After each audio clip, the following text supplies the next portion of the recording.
में हम लोगों ने सारी स्टडी कर ली थी, उसके प्रॉपर्टीज को देख लिया था, मेथड्स ऑफ चार्जिंग को भी देख लिया था। ठीक है, तो अब हम लोग का जो मेन टॉपिक है एक्चुअली देखा जाए तो वो है उन चार्जेस के बीच में जो फोर्स लगता है उसको कैलकुलेट करना। ठीक है, तो ठीक है, आवाज आ रही ना?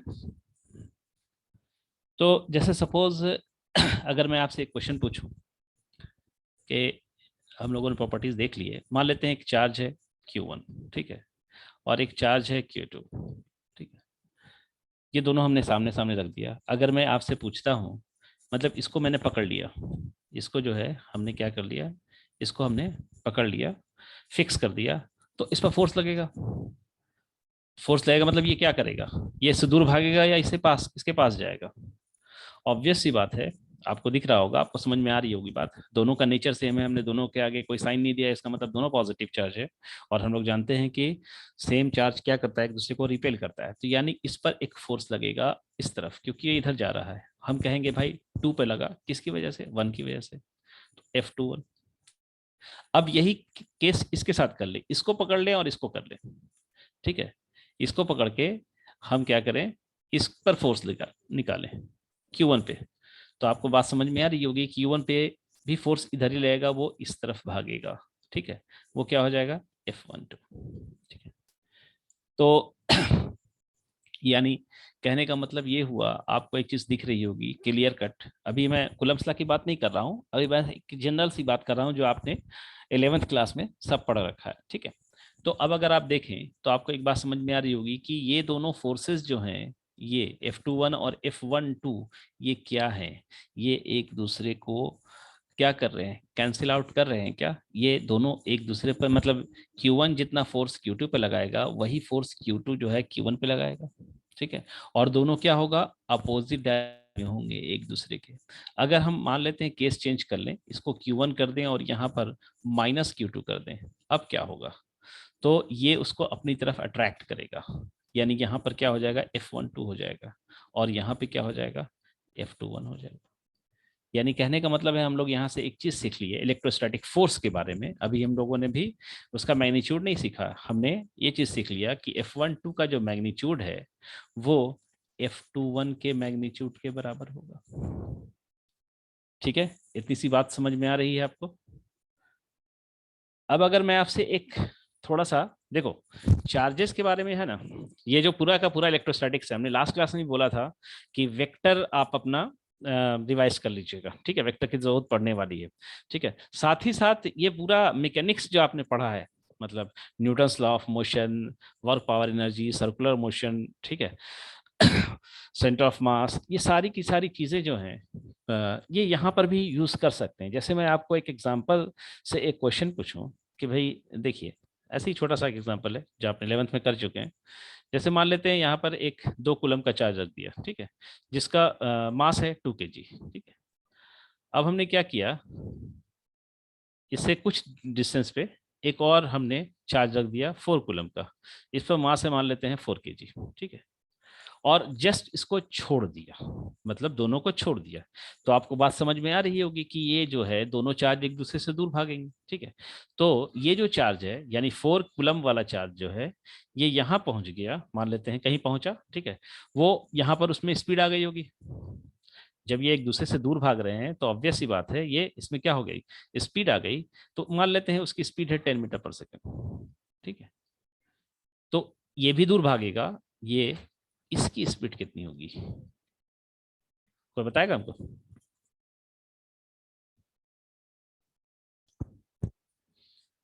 इसकी स्पीड कोई बताएगा हमको?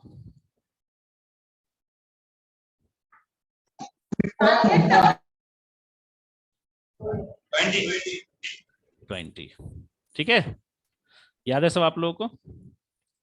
इसको एक्सप्लेन करने की जरूरत नहीं है मुझे। ठीक है, तो ये पूरा का पूरा जो है ना, मैकेनिक्स वाली चीजें जो हैं यहाँ पर यूज होंगी। अभी हम लोग और देखेंगे, अभी तो एक छोटा सा एग्जांपल दिए, अभी और हम लोग जो क्वेश्चंस करेंगे तो उसमें और देखेंगे। ठीक है, अब हम बात करते हैं कुलम्स लॉ की।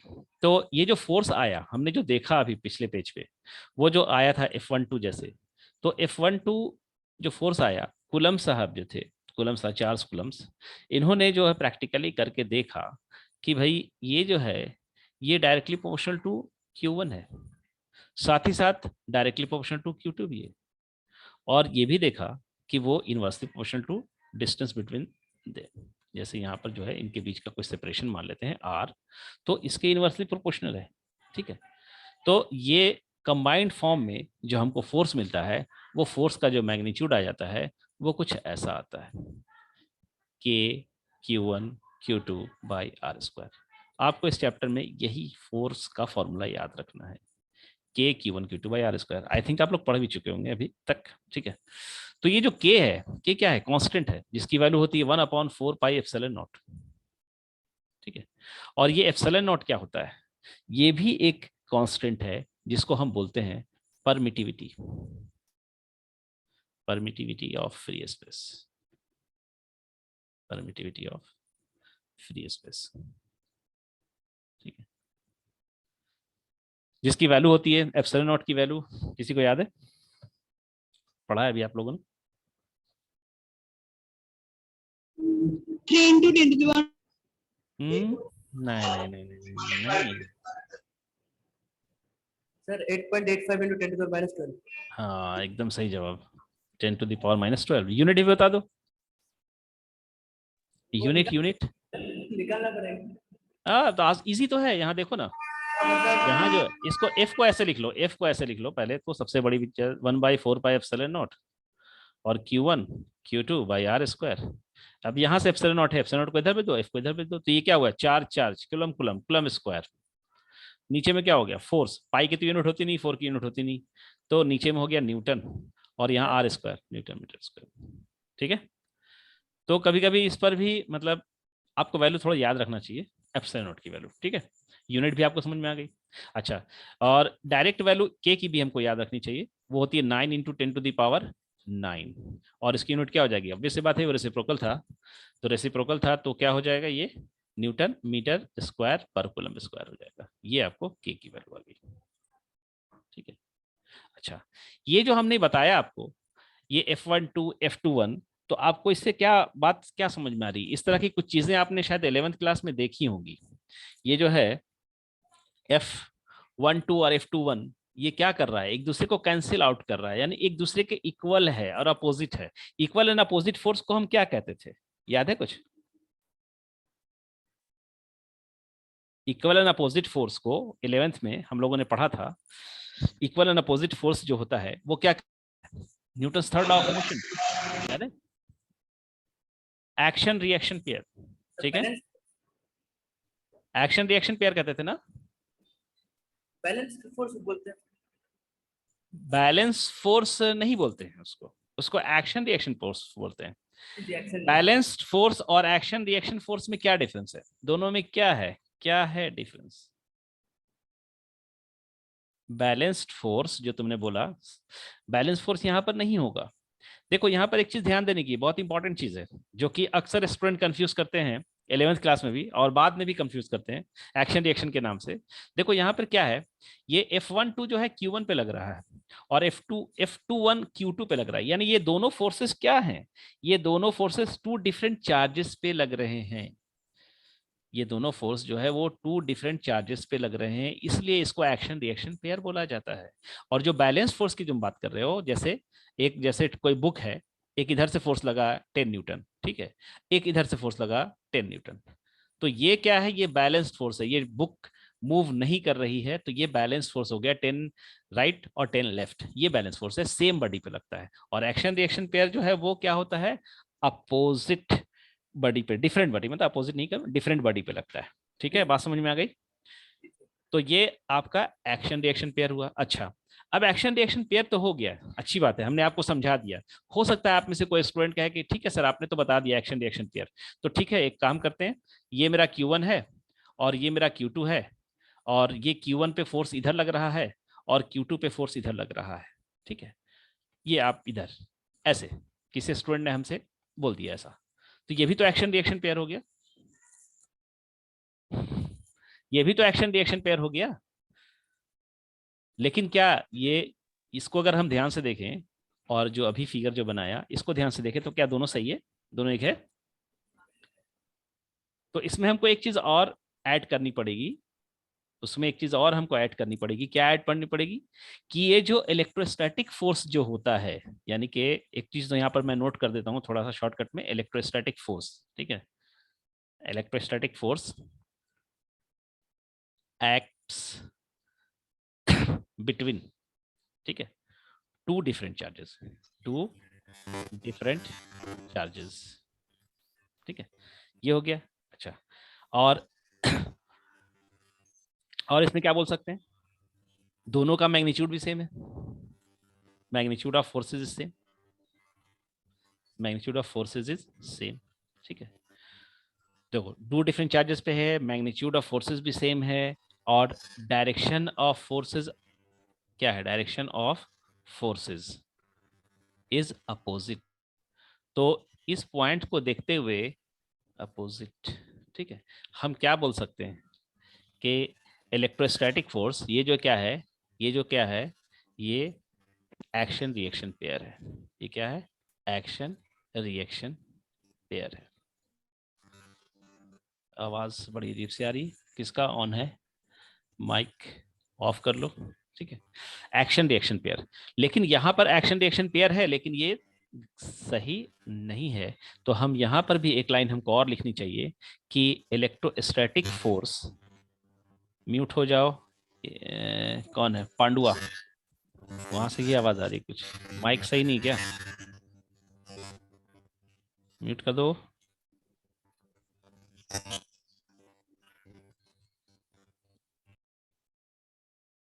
ठीक है, मैंने ही कर दिया।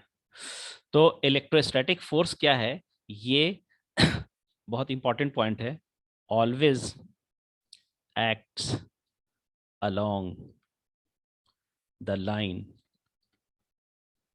ज्वाइनिंग द टू चार्जेस, ठीक है। तो ये काफी इंपॉर्टेंट पॉइंट है, ये मतलब एक्शन रिएक्शन पेयर हो जरूरी है, एक तो इंपॉर्टेंट है, होना ही है, और साथ ही साथ ये क्या हो, एक ही लाइन में होगा, ठीक है ना, line joining the two charges. ये भाई किसका फोन आ रहा है, एक मिनट, मैं थोड़ा सा तब तक आप लोग नोट कीजिए, एक फोन आ रहा है उसको उठाना पड़ेगा मुझे।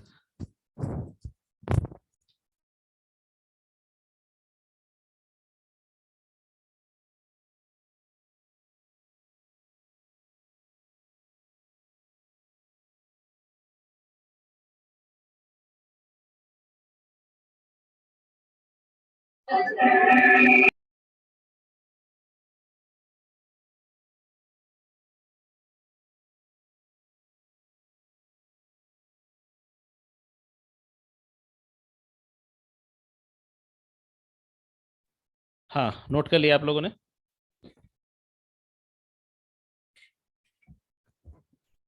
अच्छा, इस फोर्स के बारे में थोड़ी सी बात और कर लें।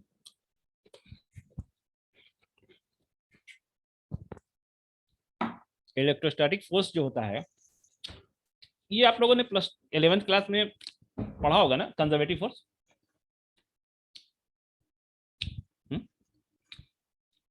कंजर्वेटिव फोर्स पढ़ा है,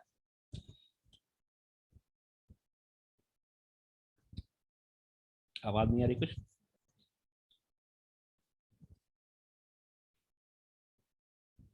क्या हुआ, मेरा म्यूट रह गया क्या, नहीं सर, आ रहे हैं सर, आ बोलिए। रही ना। तो इलेक्ट्रोस्टैटिक फोर्स भी जो होता है ना, वो कंजर्वेटिव फोर्स होता है। इलेक्ट्रोस्टैटिक फोर्स, एक पॉइंट और हम लोग ऐड कर सकते हैं, आगे मैं प्रूफ करके बताऊंगा, अभी हम लोग थोड़ा सा सिर्फ नोट कर लेते हैं। इलेक्ट्रोस्टैटिक फोर्स, मैं शॉर्टकट में ये लिख रहा हूँ इलेक्ट्रोस्टैटिक्स, ठीक है ना, electrostatic force is a conservative force, sorry conservative force. आपको याद होगा वर्क पावर एनर्जी जब आपको पढ़ाया गया होगा, तो उसमें कंजर्वेटिव फोर्स के बारे में बताया गया होगा। कंजर्वेटिव फोर्स क्या होता है कि वो, उसी के लिए हम लोग क्या करते हैं, पोटेंशियल डिफाइन करते हैं। और कंजर्वेटिव फोर्स कहते किसको हैं, जिसका वर्क डन क्या हो जाए, पाथ से इंडिपेंडेंट आ जाए, यानी वो पाथ पर डिपेंड ना करे, उसको हम कहते हैं कंजर्वेटिव फोर्स, ठीक है।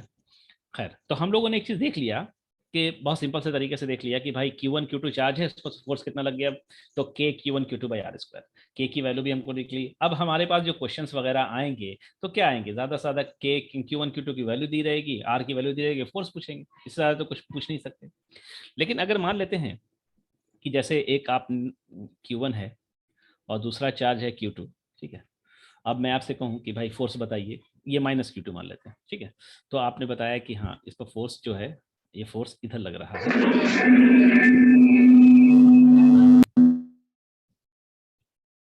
ठीक है, इसका फोर्स F12 राइटवर्ड लग रहा है।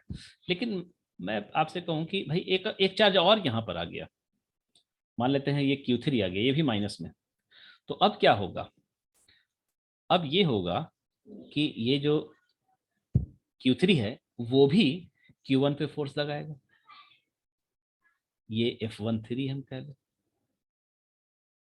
ठीक है, ये F12 लगाया, F13 लगाया, यानी कि अब कितने, दो फोर्सेस उसी बॉडी पे लग गए।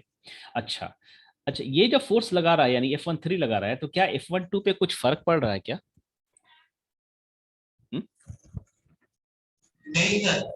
नहीं। उसी तरह से F13 पर भी F12 का कोई फर्क, कोई इफेक्ट नहीं पड़ेगा। इस प्रिंसिपल को हम बोलते थे, याद है आपने इंटरेस्ट ऑफ मोशन में पढ़ा होगा, प्रिंसिपल ऑफ सुपरपोजिशन, ठीक है। यानी कहने का मतलब यह है कि जो फोर्सेस होते हैं वो एक, अगर ये पेयर हमने ले लिया तो इस पेयर पे जो फोर्सेस हैं वो क्या है, अदर पेयर से इंडिपेंडेंट होंगे, दूसरे जितने भी चार्जेस हैं उससे ये फोर्स क्या होंगे, इंडिपेंडेंट होंगे। ये कहलाता है आपका प्रिंसिपल ऑफ सुपरपोजिशन, ठीक है। ये बहुत जगह अप्लाई किया जाता है, आपने यहाँ देखा है, एसएचएम में भी आपने किया होगा, ठीक है। अब एक मैं छोटा सा आपको क्वेश्चन दे रहा हूँ, बहुत छोटा सा, आगे तो स्लाइड में बना हुआ हो गई, लेकिन मैं एक छोटा सा क्वेश्चन दे रहा हूँ, काफी अच्छा क्वेश्चन था, बहुत पहले आया था ये एग्जाम में। ये Q1 है, ये Q2 है, ये इनके बीच का सेपरेशन है 1 मीटर। आपसे कहा जा रहा है, उसमें ऑप्शन भी था, मैं ऑप्शन नहीं दे रहा हूं आपको, find minimum possible force between them. बताइए सर मिनिमम के इंटू Q1 Q2। कैसे समझ गया कि मिनिमम है, वो मिनिमम का कुछ वैल्यू होगा ना,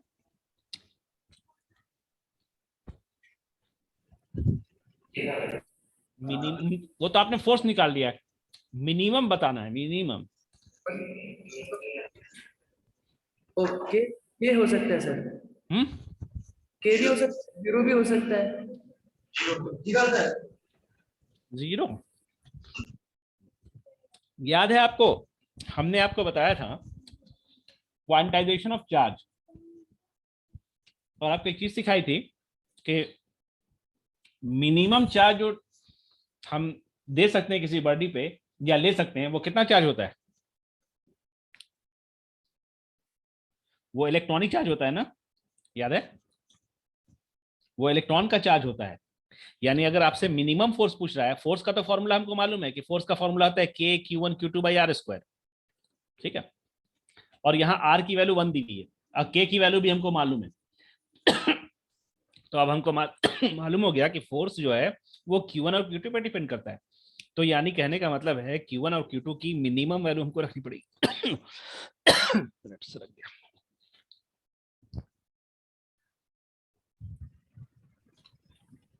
तो Q1 और Q2 की वैल्यू क्या हो जाएगी, इलेक्ट्रॉन इलेक्ट्रॉन के चार्ज की वैल्यू हो जाएगी, यानी कि फोर्स का मिनिमम जो वैल्यू होगा, एफ मिनिमम, वो क्या हो जाएगा, के इंटू ई, यानी के इंटू ई स्क्वायर। यही ऑप्शन में था, ऑप्शन में था या फिल इन द ब्लैंक्स था, कुछ था ऐसा। ये जेई में आया था बहुत साल पहले क्वेश्चन, काफी अच्छा क्वेश्चन है, तो ध्यान रखिएगा कि इसको कैसे हम लोग करेंगे, ठीक है। चलिए आगे, अब कुछ क्वेश्चंस तो होंगे यहाँ पे। क्या हुआ फिर से बोलो, ये इसको रिपीट करूं, फिर से बताऊं क्या? तो हमने क्वेश्चन आपसे पूछा है कि मिनिमम पॉसिबल फोर्स बताइए। तो अब देखो, फोर्स का जो फॉर्मूला होता है, ध्यान से सुनना, फोर्स का जो फॉर्मूला है वो क्या है, के Q1 Q2 by R square है।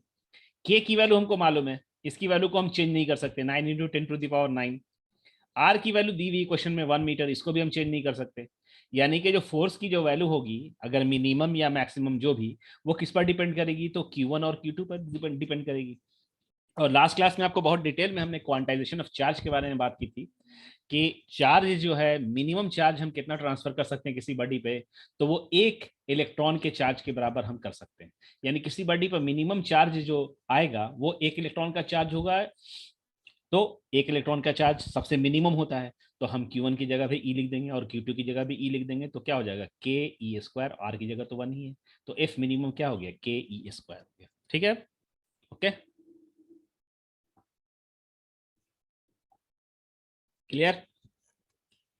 चलिए, अब देखिए यहाँ पे 4 फिगर हैं। पता नहीं आपको कितना छोटा दिख रहा है, बड़ा दिख रहा है, नहीं मालूम। आप किस में देख रहे हैं, लैपटॉप में देख रहे हैं, या स्क्रीन पे देख रहे हैं, या फिर मोबाइल पे देख रहे हैं। तो यहाँ 4 क्वेश्चन है। तो एक काम करते हैं, एक सिंपल वाला क्वेश्चन यहाँ पर लिख देते हैं, आप उसको खुद सॉल्व कीजिए। अगर सब दिख रहा है तो अच्छी बात है, सब नोट कर लीजिए, बाकी होमवर्क रहेगा। एक जो है ना, एक एक जो है आप लोग ये कर देंगे, क्या नाम है, एक मैं यहाँ पर देता हूँ आपको क्वेश्चन जो है, वही बड़ा कर दे रहा हूँ थोड़ा आपको दिखे।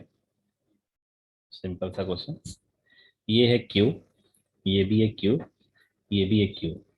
इसको 1 कर लो, इसको 2 कर लो, इसको 3 कर लो, ठीक है। और इसके सेपरेशन ले लो R, ये भी R, ये भी R। तो आपसे कहा जा रहा है नेट फोर्स ऑन 2 बताने के लिए। तो बता दीजिए झट से, बहुत आसान सा क्वेश्चन। हमको लगता है कि ये वर्बली हो जाएगा आपसे, मतलब आपको पेन उठाने की भी जरूरत नहीं पड़ेगी अगर आपने वेक्टर की प्रैक्टिस अच्छे से कर रखी है तो।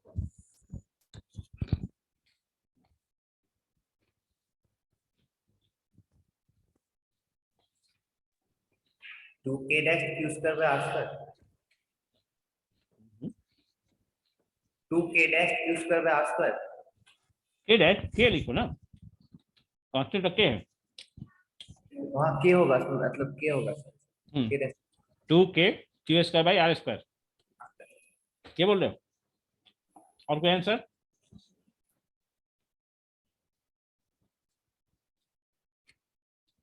और कोई आंसर?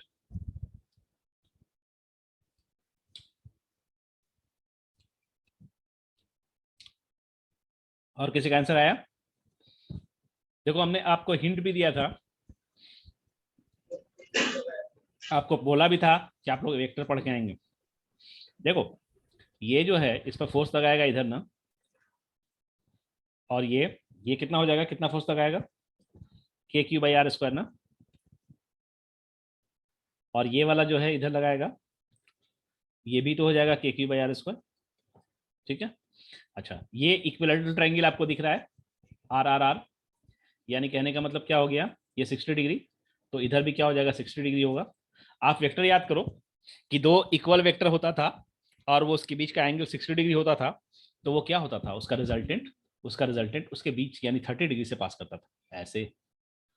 और फॉर्मूला भी शायद आपको याद होगा, यानी एफ नेट अगर मैं लिखूं, इसको भी एफ कर लो और इसको भी एफ कर लो, तो एफ नेट क्या हो जाएगा हमारा, अंडर रूट, याद करो, f² यानी a² plus b² plus 2 into A into B into cos of angle between A and B. तो यहाँ कितना है, 60 डिग्री है, तो 60 लगा दें, तो कितना हो गया, f² प्लस f², यहाँ क्या हो गया 2f²। कॉस 60 की वैल्यू कितनी होती है, 1/2, 1 कैंसिल हो गया, तो ये कितना हो गया, अंडर रूट 3, और ये f² का f हो जाएगा, और f कितना है, तो हमारे पास k²/r², यानी √3 टाइम्स k²/r²। क्लियर है? क्या हुआ, कोई दिक्कत नहीं ना? तो वेक्टर, इसलिए हमने कहा था कि वेक्टर की प्रैक्टिस अच्छे से कीजिएगा। फॉर्मूला याद है ना, कि हमको बताने की जरूरत तो नहीं पड़ेगी, फॉर्मूला कहाँ से आया, ये वाला फॉर्मूला। ठीक है, plus B square 2ab cos। 2ab cos theta, ठीक है, आई थिंक हो गया। देखो, बाकी आप अपने से क्वेश्चन हम लोग बना सकते हैं। यहाँ पर जैसे देखो, स्क्वायर वाला क्वेश्चन है, ये स्क्वायर है। अब इसमें कितना फोर्स लगेगा, इसको मैं थोड़ा सा बड़ा कर देता हूँ। ये तो अपने से अपना क्वेश्चन हम लोग खुद से क्रिएट कर सकते हैं। अरे भाई फोर्स पूछ रहा है और डायरेक्शन हमको मालूम है कि भाई उसमें डायरेक्शन भी होता है, तो अब हम क्या करना है, हमको सिंपल जैसे यहाँ पर अब मैं थोड़ा सा वर्बली क्या हुआ, पीछे आना था, पीछे ही आना था ना, तुम लोग की आवाज बहुत गूंज रही है।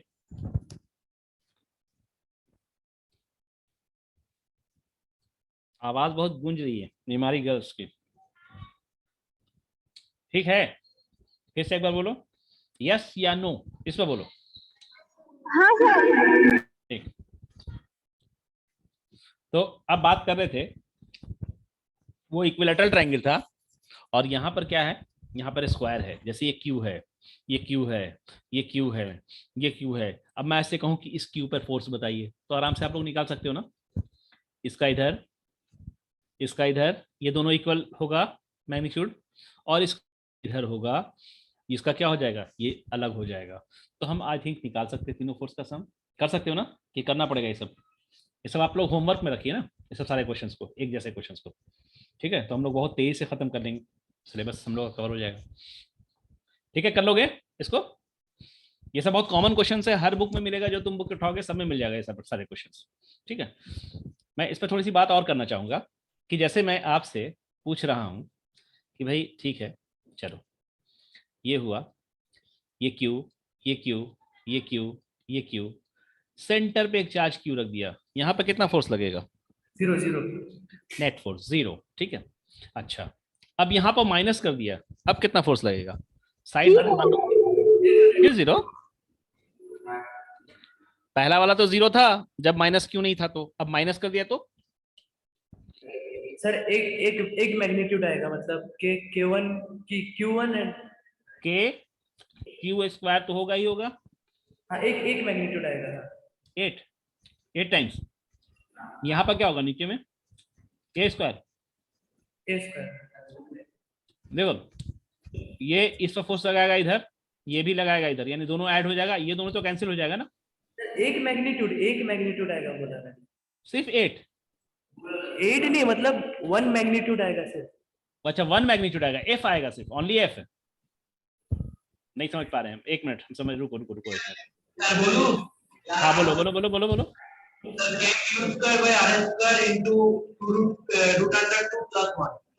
रूट अंडर टू,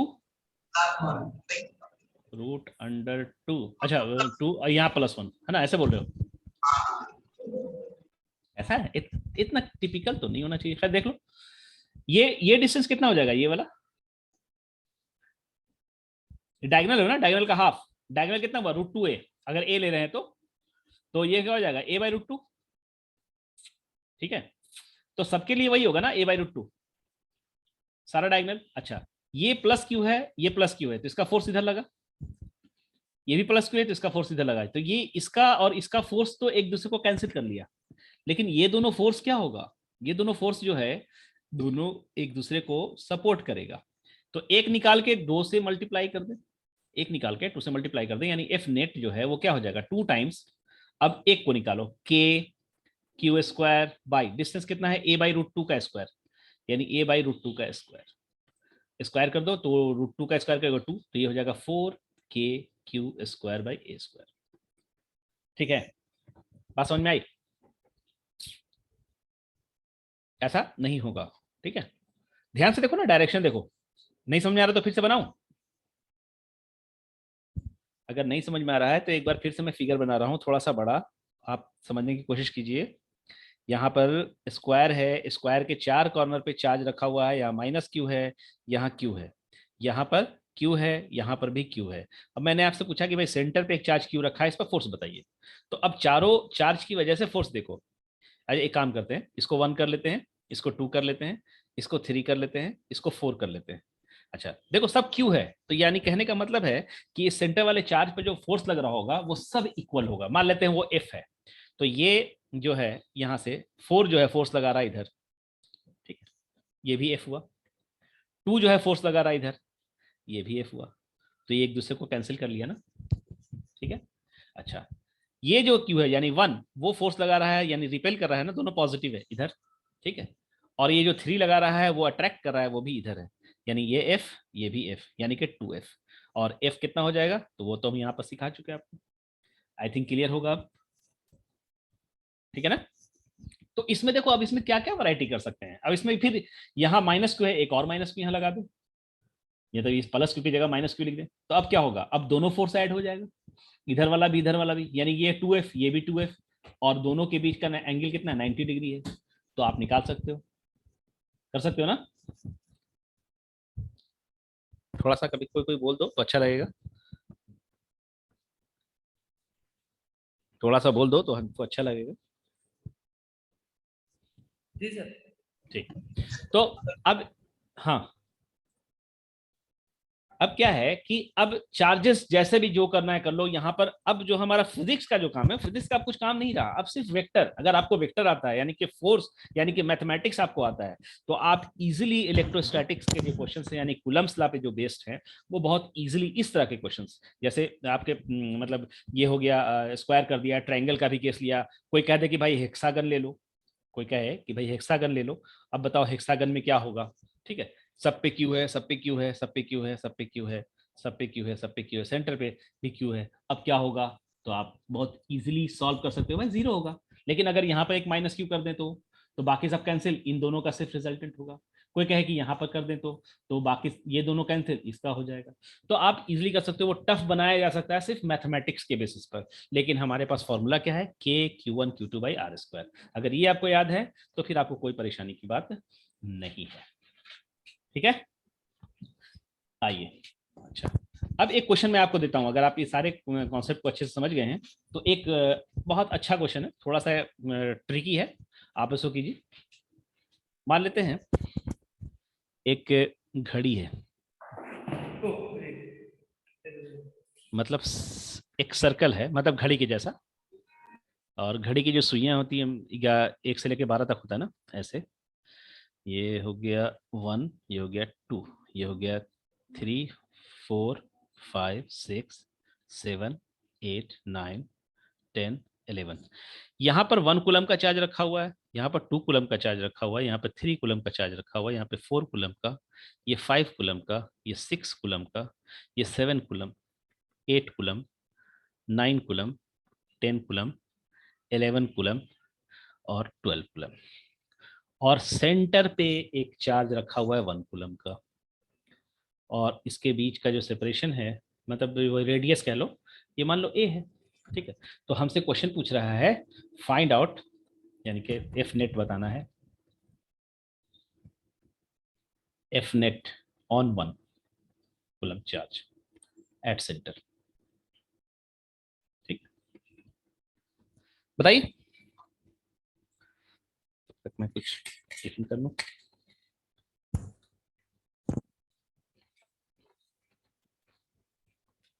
सिंपल सा क्वेश्चन है, वेक्टर बेस्ड।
सर हाँ बोलो। के बाई ए स्क्वायर के बाई ए स्क्वायर, एकदम फाइनल आंसर बता रहे हो, मेरे पास आंसर नहीं है, खैर चलो कोई बात नहीं। के के by by A square A square into into 78 coulomb, ऐसा हो सकता है। 78। हाँ 78 है। हाँ ठीक है, बस इतना ही है। नहीं पता नहीं सर, हो सकता अच्छा है। पता नहीं सही है कि नहीं, गलत है मतलब, कंफर्म नहीं है। अच्छा कोई बात नहीं। और लोगों का किसी का जवाब, और भी तो कोई जवाब दे सकता है, और भी कोई जवाब दे दो। हमने बोला था कि ये थोड़ा सा ट्रिकी है और वेक्टर है, ट्रिकी प्लस वेक्टर यूज करना है बस, और कुछ नहीं। क्वेश्चन देखने में डरावना लग रहा है, ऐसी बात नहीं है, थोड़ा सा मुझे फील आ रही है क्या ये बड़ा खतरनाक खतरनाक क्वेश्चन है, कैलकुलेशन बड़ा खतरनाक है, लेकिन ऐसा कुछ नहीं है। देखो क्या है इसमें, मैं बता रहा हूँ। अभी तुम लोग को बहुत सारा एग्जांपल दिए थे, पेयर पेयर पेयर पेयर को तलाश करो। देखो हर पेयर को उठाओ तो सब 6 कूलम का पेयर हो गया क्या हर जगह पे? बात समझ में आ रही है मेरी, क्या कहना चाह रहे हैं? जैसे ये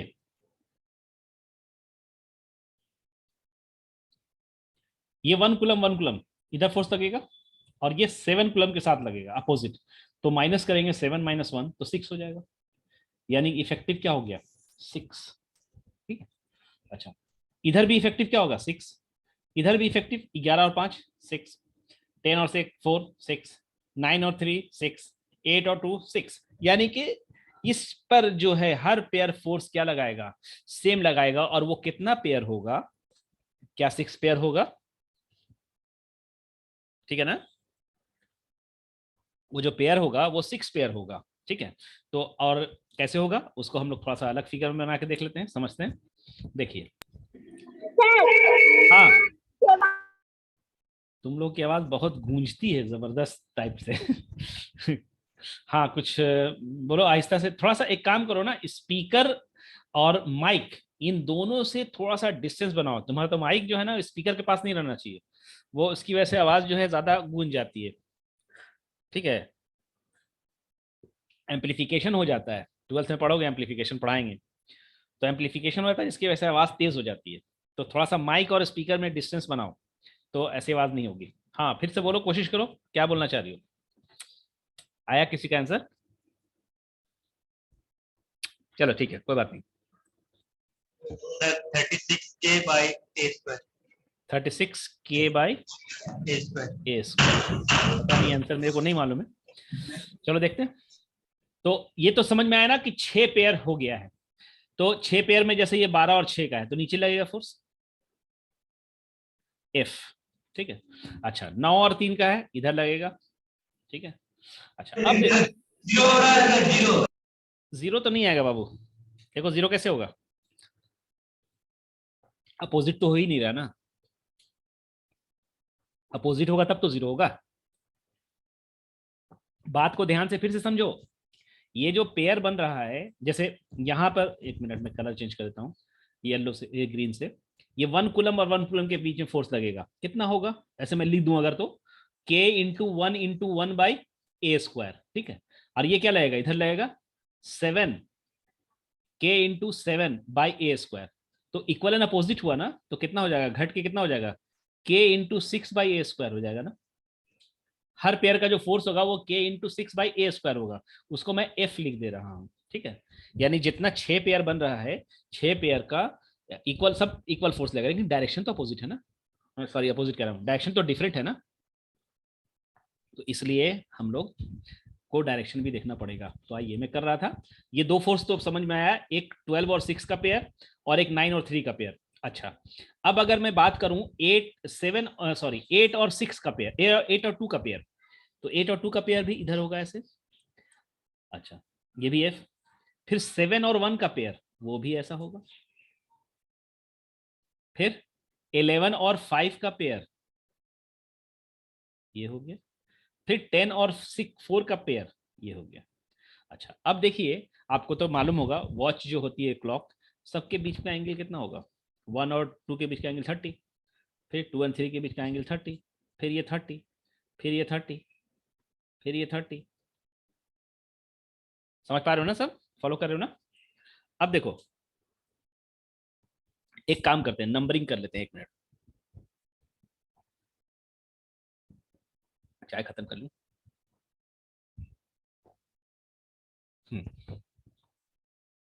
चाय खत्म गई, ठीक है। अब मैं नंबरिंग कर लेता हूँ।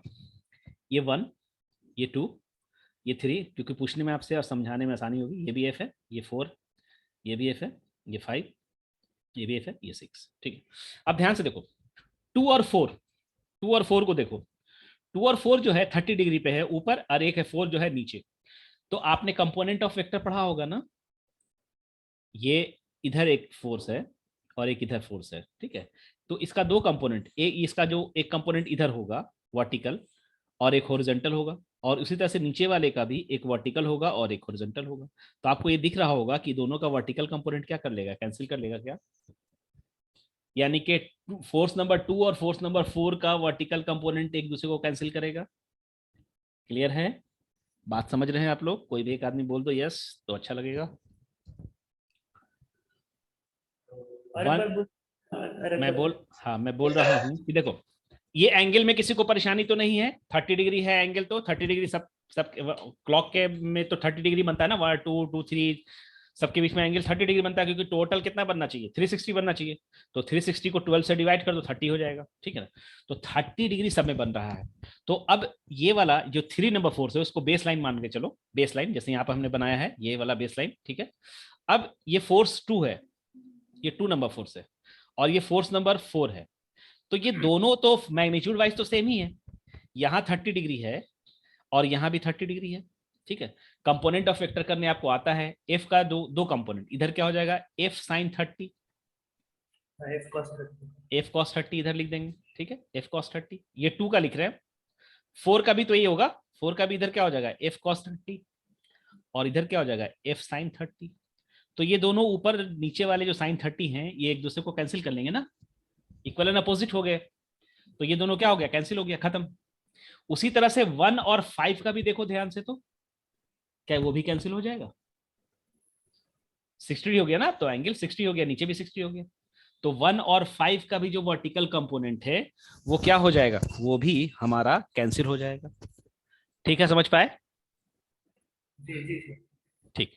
तो अब नेट फोर्स क्या हो जाएगा, अब हम नेट फोर्स देखो लिख रहे हैं, समझने की कोशिश करना। एफ नेट, एक काम और कर लो, एक्स एक्सिस वाई एक्सिस। याद करो एक्स एक्सिस के लिए यूनिट वेक्टर क्या लिखते थे, आई कैप ना, और वाई एक्सिस के लिए जे कैप। हम देखो एक चीज, वेक्टर तो हमने आपको पढ़ाया नहीं है, शायद 11th में जो बच्चे क्लास किए थे शायद वेक्टर हमने थोड़ा सा आपको पढ़ाया था, हमने बताया, याद नहीं आ रहा मुझे, ये इतना क्लास होता है समझ में नहीं आता। खैर, तो अगर नहीं कर पढ़ाया है, जो भी किया है, वेक्टर के बारे में एक चीज हमेशा याद रखो कि जब भी वेक्टर से रिलेटेड क्वेश्चन आ जाए, पूरे फिजिक्स में घूमता ही रहता है ये, तो हमेशा आई जे के टर्म में ही लिखा करो, बहुत सिंपल कैलकुलेशन हो जाता है, ठीक है ना। तो इसलिए हमने यहाँ पर कोऑर्डिनेट बना लिया, एक्स कोऑर्डिनेट वाई कोऑर्डिनेट। अब देखो ये F3 जो है वो एक्स एक्सिस के अलॉन्ग है, और F6 जो है वो वाई एक्सिस के अपोजिट है, नीचे है। तो अब मैं एफ नेट लिख रहा हूं, देखो ध्यान से, एफ नेट हमको मालूम है वर्टिकल कंपोनेंट 1 का और 5 का कैंसिल हो गया, 2 और 4 का कैंसिल हो गया। तो मैं लिख रहा हूं पहले हॉरिजॉन्टल आई का, तो पहले क्या लिखूं, 3 वाला लिखूं एफ, ठीक है। अब क्या है, 2 और 4 दोनों का ऐड हो गया, तो क्या मैं लिख दूं 2f cos 30, ठीक है, ध्यान से। उसी तरह से 1 और 5 का भी ऐड कर दूं हॉरिजॉन्टल कंपोनेंट, 2f cos 60, और ये क्या हो जाएगा आई कैप, ठीक है। अच्छा, और ये 6 नंबर जो है वो नीचे की तरफ है, तो माइनस एफ जे कैप। सबको समझ में आया या नहीं आया? देखो वेक्टर ही है पूरा, ये इलेक्ट्रोस्टैटिक्स का जो है, मतलब मोस्टली इसका जो पार्ट है वो वेक्टर से ही रिलेटेड है। समझ में आया कि नहीं आया? या मैं कुछ और फिर और मतलब इसी को ड्रॉ कर करके बताने की कोशिश करूंगा, अगर नहीं समझ में आया तो, और समझ में आ गया तो बहुत अच्छी बात।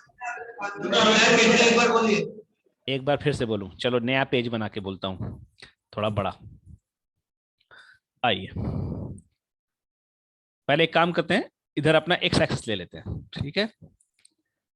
एक काम करो, अच्छा चलो ठीक है, लाइन टेढ़ी हो गई। इधर वाई एक्सिस, ठीक है। अब फोर्स को मैं रेड कलर से दिखा रहा हूं।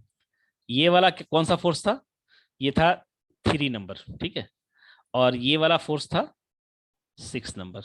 है सब एफ ही, ध्यान रहे, ये 6 नंबर था, ये 3 नंबर था, ठीक है। अच्छा, अब फिर क्या था? फिर एक था ये एफ, ये 2 नंबर था।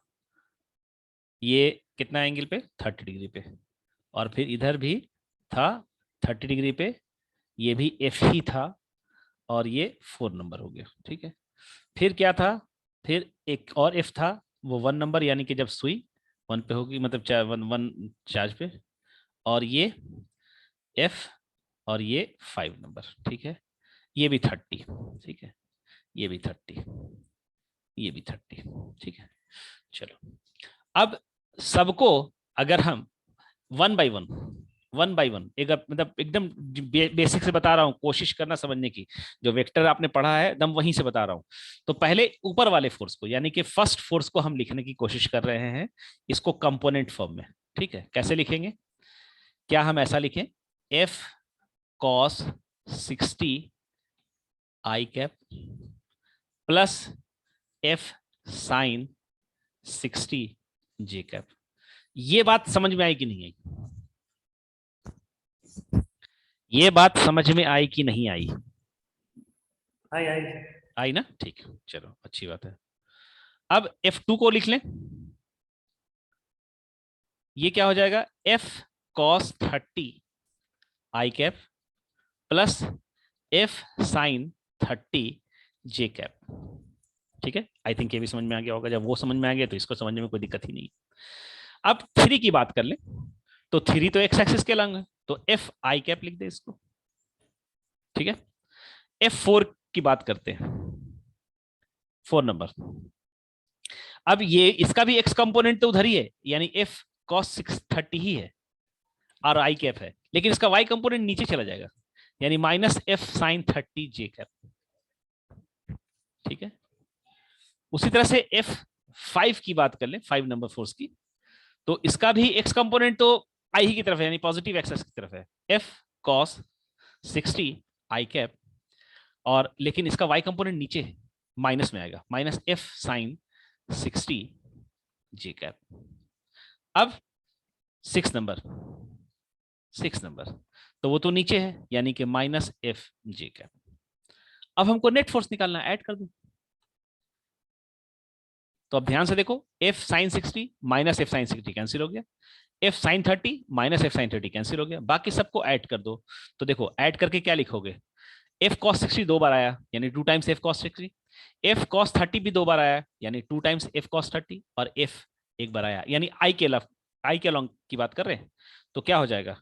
F plus 2F cos 30 plus 2F cos 60, ये हो गया हमारा I कैप, और minus F J cap.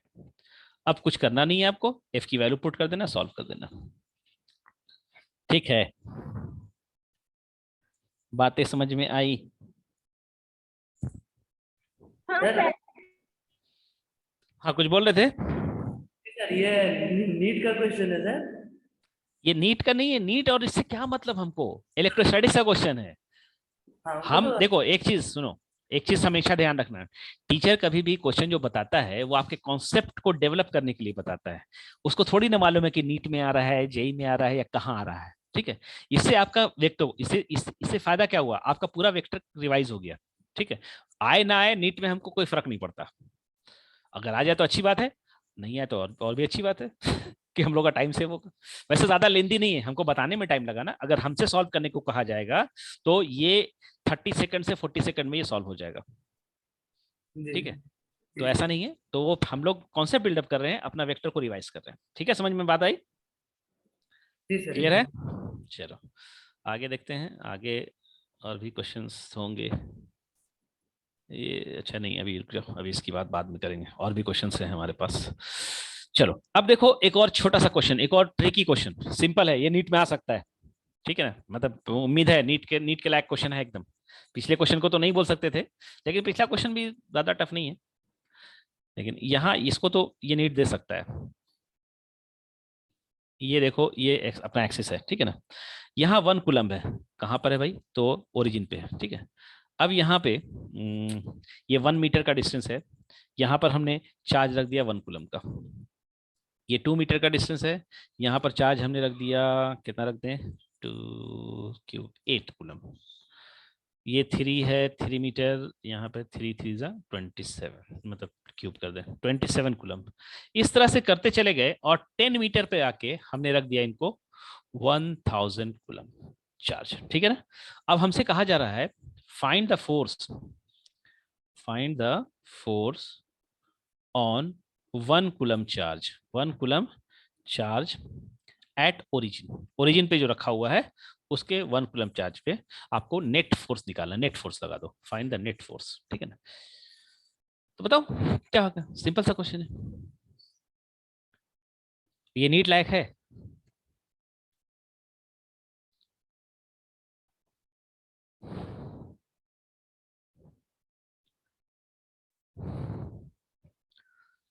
NEET के लायक क्वेश्चन है ये।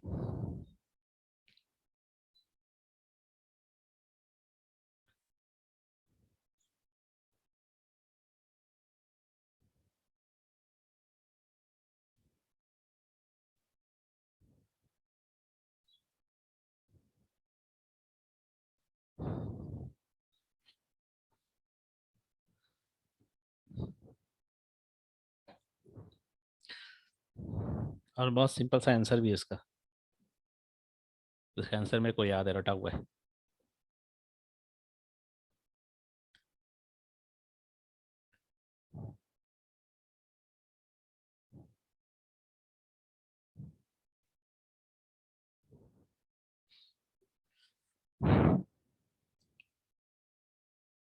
आया किसी का?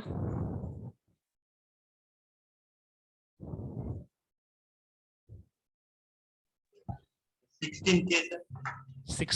16 अरे नहीं, 55 हाँ 55 के सही जवाब। देखो ना ध्यान से, सारे फोर्सेस जो लग रहे होंगे सब सेम डायरेक्शन में लग रहे हैं कि अलग अलग। ये क्यू, ये पहला चार्ज, दूसरा, तीसरा, चौथा, इस तरह से करो तो सारे चार्जेस जो हैं 1 कूलम्ब पे फोर्स किधर लगा रहे हैं, सब लेफ्ट साइड में लगा रहे हैं ना, यानी सबका डायरेक्शन सेम है। तो अब हमको ज्यादा मेहनत भी नहीं करनी है, हमको सिंपली क्या कर देना है, ऐड कर देना है, यानी एफ नेट क्या करें, के इंटू 1। अच्छा के इंटू 1 तो सब में होगा ना, इसके साथ भी होगा, इसके साथ भी होगा, इसके साथ भी होगा, तो उसको कॉमन ले लिए।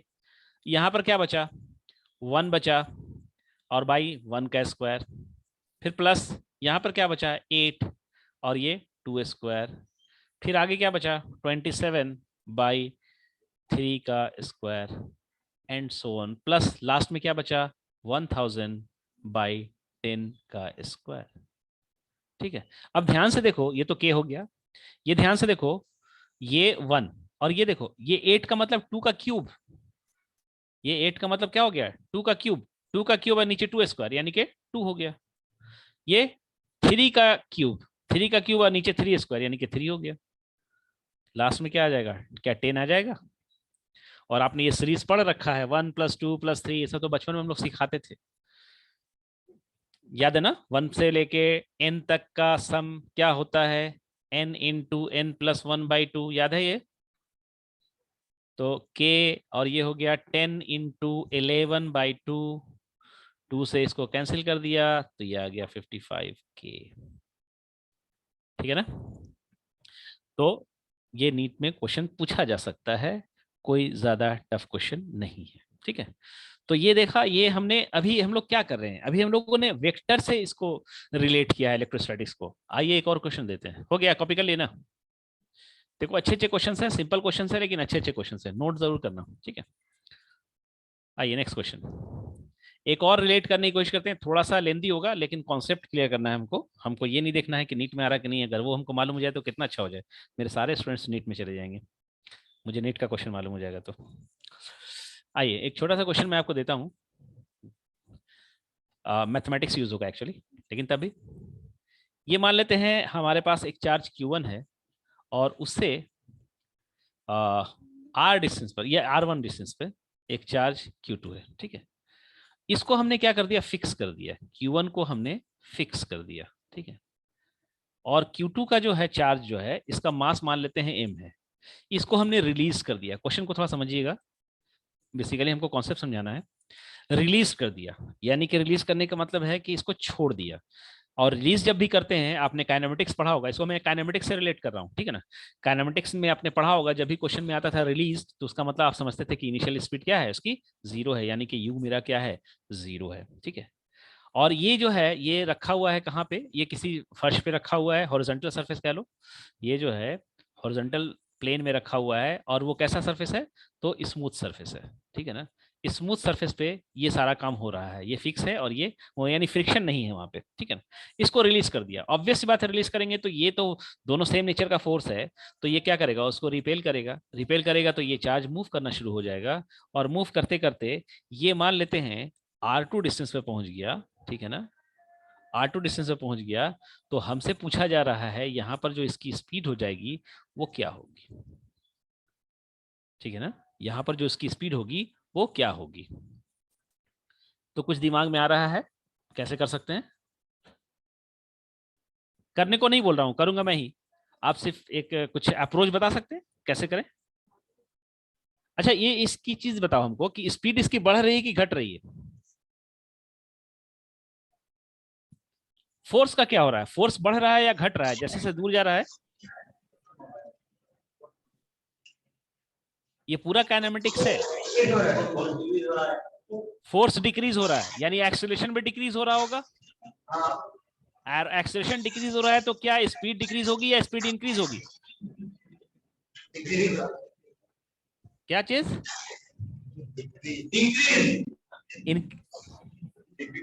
हमको दो आवाज आई, एक इंक्रीज की आवाज आई और एक डिक्रीज की आवाज आई।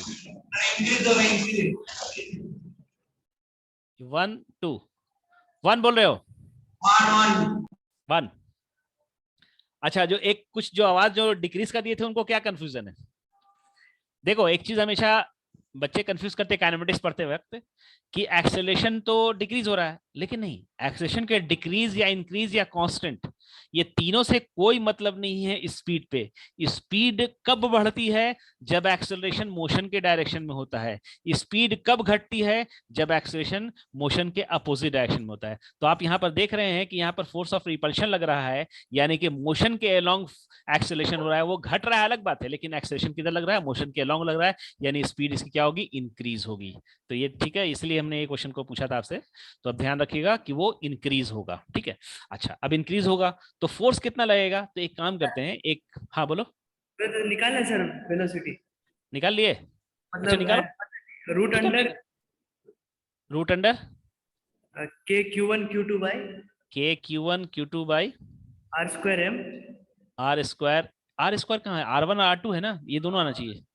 R1 square R1 square into into, यहाँ पर इंटू ऊपर R2 माइनस R1।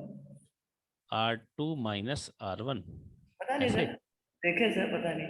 चलो कोई बात नहीं, ट्राई तो किया ना, चलो कोई बात नहीं, सीखते हैं। देखो, सबसे पहली चीज, ये फोर्स वेरी कर रहा है, ये हमको मालूम है, तो मान लेते हैं चार्ज ये R1 था, ये R2 फाइनल पोजीशन है। अच्छा देखो, जब एक चीज एक चीज हमेशा मैं बोलना चाहूंगा कि जब भी वेरिएबल कोई चीज आ जाए, फोर्स वेरिएबल है, तो आपके दिमाग में सबसे पहले स्ट्राइक होना चाहिए कि ओ यहाँ पर कैलकुलस यूज हो रहा है। समझ रहे हो बात को, स्क्रीन नहीं दिखाई दे रही, स्क्रीन नहीं दिखाई दे रही है, आपको तो दिख तुम्हारे रही है? नेटवर्क का प्रॉब्लम है। मेरे पास तो स्क्रीन दिख रही है दूसरे वाले मोबाइल पे, और लोगों को स्क्रीन नहीं दिख रही है। हाँ, दिख रहा है स्क्रीन। Q1 2 मल्टीप्लाई कर दीजिएगा। अच्छा, यहाँ 2 मल्टीप्लाई कर दें, स्क्रीन दिख रहा है सबको। अभी किसी का कंप्लेन आया था स्क्रीन नहीं दिख रहा है, जिसका कंप्लेन आया था एक बार लॉग आउट करके लॉग इन करो। नेटवर्क का प्रॉब्लम होगा, क्योंकि मैं साथ में क्या करता हूँ ना कि दो एक देख रहोगे, मेरा 2 नाम आ रहा होगा, एक मैं मोबाइल पर करता हूँ और एक लैपटॉप पे, वही देखने के लिए कि स्क्रीन वगैरह सब कुछ सही चल रहा है कि नहीं चल रहा है, इसलिए 2 अकाउंट से मैं लॉग इन होता हूँ। तो तो हम बात कर रहे थे कि हम क्या बताना चाह रहे थे, हम आपको ये बताना चाह रहे थे कि जब भी वेरिएबल आ जाए फिजिक्स में, जब भी आपने देखा कहीं पर कुछ वेरी कर रहा है, फोर्स वेरी कर रहा है या कुछ भी एनीथिंग, कुछ भी वेरी कर रहा है, एक्सेलेरेशन वेरी कर रहा है, स्पीड वेरी कर रही है, कुछ भी वेरी कर रहा है, जब भी वेरिएबल चीज आ जाए तो आपके दिमाग में सबसे पहले स्ट्राइक करना चाहिए कि अच्छा अच्छा यहाँ पर कैलकुलस यूज होगा। तो वही थोड़ा सा यहाँ पर कैलकुलस यानी कि मैथमेटिक्स यूज होगा, तो इसलिए क्वेश्चन दिया है। ऐसा नहीं है कि आप सोचिए कि नीट में आ जाएगा, नीट में आ सकता है, तो उसके लिए हम दूसरा अप्रोच सीखेंगे आपको। ठीक है, अब स्क्रीन दिख रहा है? ठीक है, चलो, हम तुम्हारा ही वेट कर रहे थे, इसी वजह से हमने इस क्वेश्चन को अप्रोच नहीं किया था। चलो आप देखते हैं। तो अब बात कर रहे हैं कि ये जो है यहाँ से यहाँ तक जब पहुंचेगा, यानी इस पोजीशन से इस पोजीशन, मान लो ये पोजीशन ए है, मान लो ये पोजीशन बी है, ए से बी तक जाएगा तो यहाँ फोर्स वेरी करेगा। तो कहीं बीच में मान लो यहाँ पहुंचा, कितना डिस्टेंस पर? एक्स डिस्टेंस पर। तो उस एक्स डिस्टेंस पर जब ये पहुंचा तो फोर्स कितना लगेगा, और वो फोर्स जो है एक्स का फंक्शन होगा, यानी हम लिख सकते हैं F X is equal to K Q1 Q2 by x square. ये आपका एफ हो गया, फोर्स हो गया। अच्छा, फोर्स को हम लोग लिख सकते हैं मास इंटू एक्सेलरेशन, यानी कि हम एक्सेलरेशन लिख सकते हैं इसको डायरेक्ट के Q1 Q2 by m into x square. ठीक है, यहाँ हमको चीजें दिख रही हैं, Q1 Q2 और m ये सब कांस्टेंट है, k भी कांस्टेंट है, x का वेरी कर रहा है, x के साथ इसका एक्सेलरेशन का x के साथ वेरिएशन है यहाँ पे।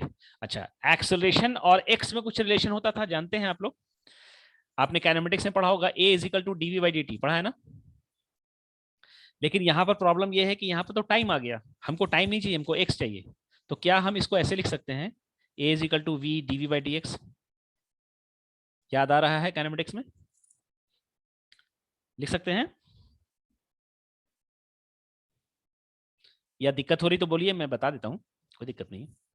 आप एक काम करो, इसको dx बाई dx से मल्टीप्लाई कर दो, तो क्या हो जाएगा, dx बाई dt, ऐसे लिखेंगे, dx by dt into dv by dx, और dx बाई dt को क्या लिख सकते हैं, v, तो एक्सेलरेशन को लिख सकते हैं v dv बाई dx। ठीक है ना, ये मैं काइनेमेटिक्स से रिलेट करने के लिए आपको बता रहा हूं, ऐसा मत समझिएगा कि बहुत टफ क्वेश्चन है, नीट में नहीं आएगा। नीट में क्वेश्चन आ सकता है ये वाला, लेकिन इसका अप्रोच दूसरा होगा, इस तरह से करोगे तो नीट में तुम्हारा टाइम बहुत वेस्ट होगा। लेकिन मैं इसको जस्ट सिर्फ रिलेट करने की कोशिश कर रहा हूँ कि देखो काइनेमेटिक्स भी आपके इलेक्ट्रोस्टैटिक्स में आ सकता है, और आपका काइनेमेटिक्स भी रिवाइज हो रहा है, दोनों काम हो जा रहा है।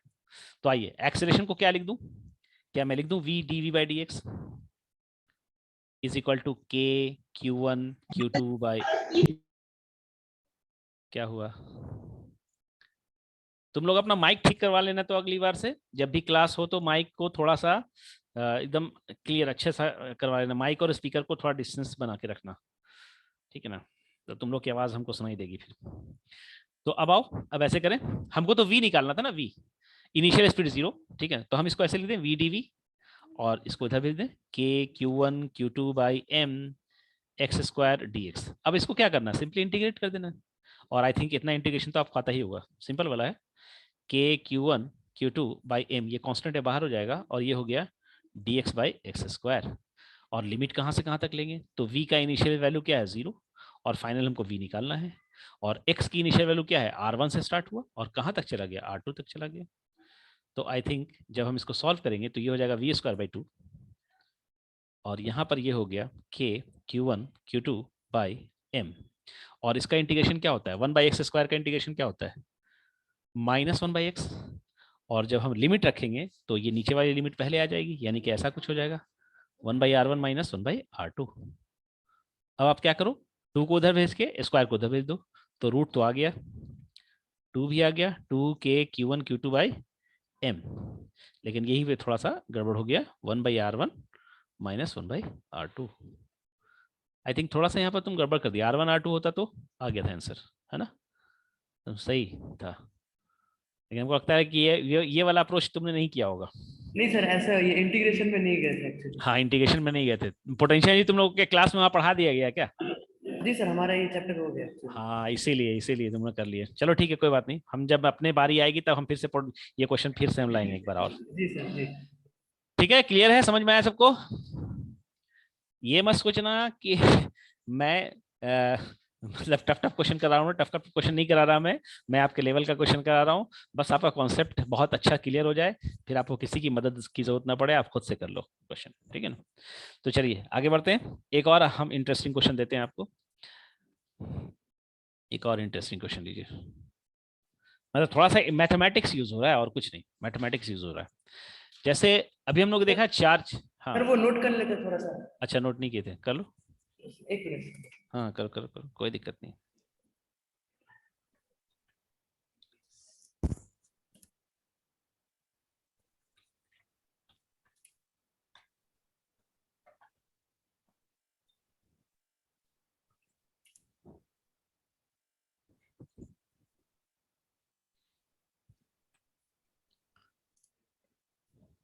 जी सर, हो गया।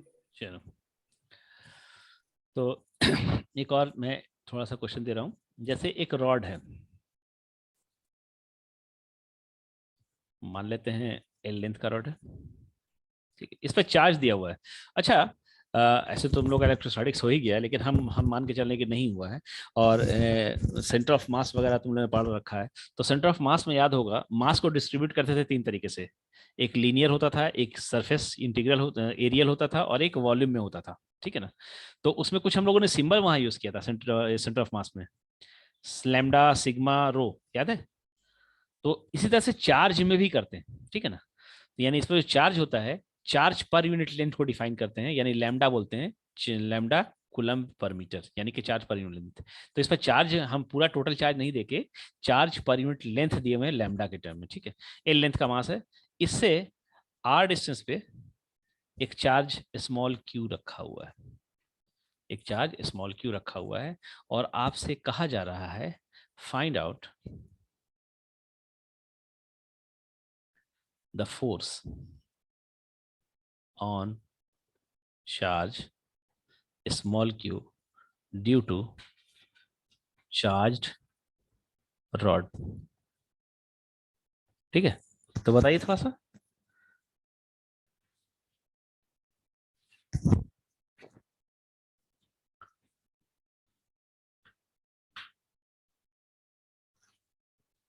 इसको कैसे करेंगे?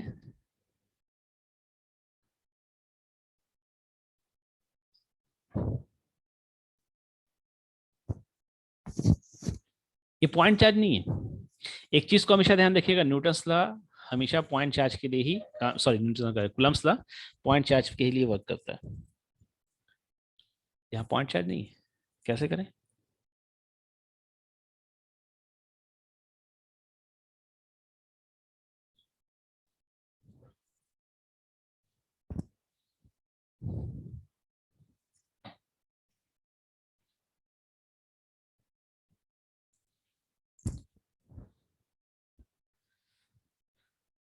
आया कुछ?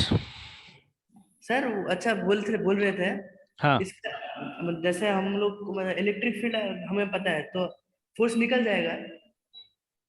इलेक्ट्रिक फील्ड तुमको रॉड का पता है। हाँ, तो मतलब F is equal to E R करके निकल जाएगा। F is equal to q into E करके निकालोगे। हाँ, Q इंटू ई करके। हम्म। तो इलेक्ट्रिक फील्ड तुमको पता है रॉड का? हाँ मतलब K into Q R by R square minus L square by 4 ऐसा कैसे था। नहीं, तुम लोग को इलेक्ट्रिक फील्ड जो है लीनियर चार्ज की वजह से निकाला गया होगा, तो क्या इसके अलोंग निकाला गया है? सीखे हो इसके? 2 lambda sine theta by R. Two theta कहाँ से आ जाएगा इसमें? ये तो 2 लैम्डा हॉरिजॉन्टल है। Two lambda sine theta by R R. R, ये ये तो बेसिक था ना सर। नहीं नहीं, देखो वो उसमें तो ऐसा, ये जो है ये तो ऐसा करते थे ना, यहाँ पर निकालते थे ना इसके ओके परपेंडिकुलर। ओके, हाँ परपेंडिकुलर बाइसेक्टर। हाँ ये तो मतलब परपेंडिकुलर बाइसेक्टर नहीं, मतलब परपेंडिकुलर निकालते थे। लेकिन ये तो लाइन के लॉन्ग, ये वाला नहीं निकाला होगा तुम लोग, हमको मालूम है। इसीलिए तो क्वेश्चन दिया है। ये नहीं निकाला होगा।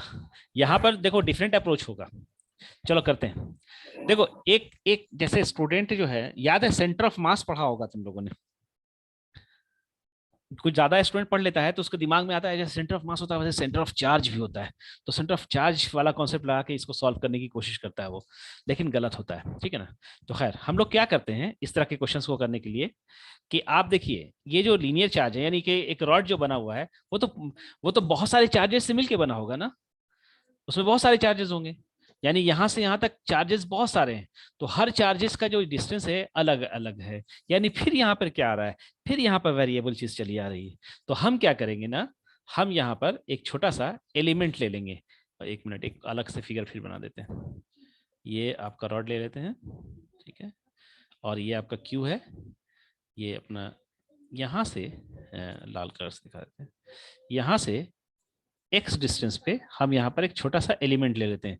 देखो जब भी इलेक्ट्रोस्टैटिक्स के क्वेश्चंस करेंगे, इलेक्ट्रिक फील्ड में भी तुमने किया ही होगा, छोटा सा एलिमेंट लेते थे, एलिमेंट ले लेंगे, ये जो है dx का एलिमेंट है, dx लेंथ का, तो लैम्डा जब दिया हुआ है तो हम इसको, इस पर चार्ज जो है वो dq is equal to lambda dx लिख सकते हैं,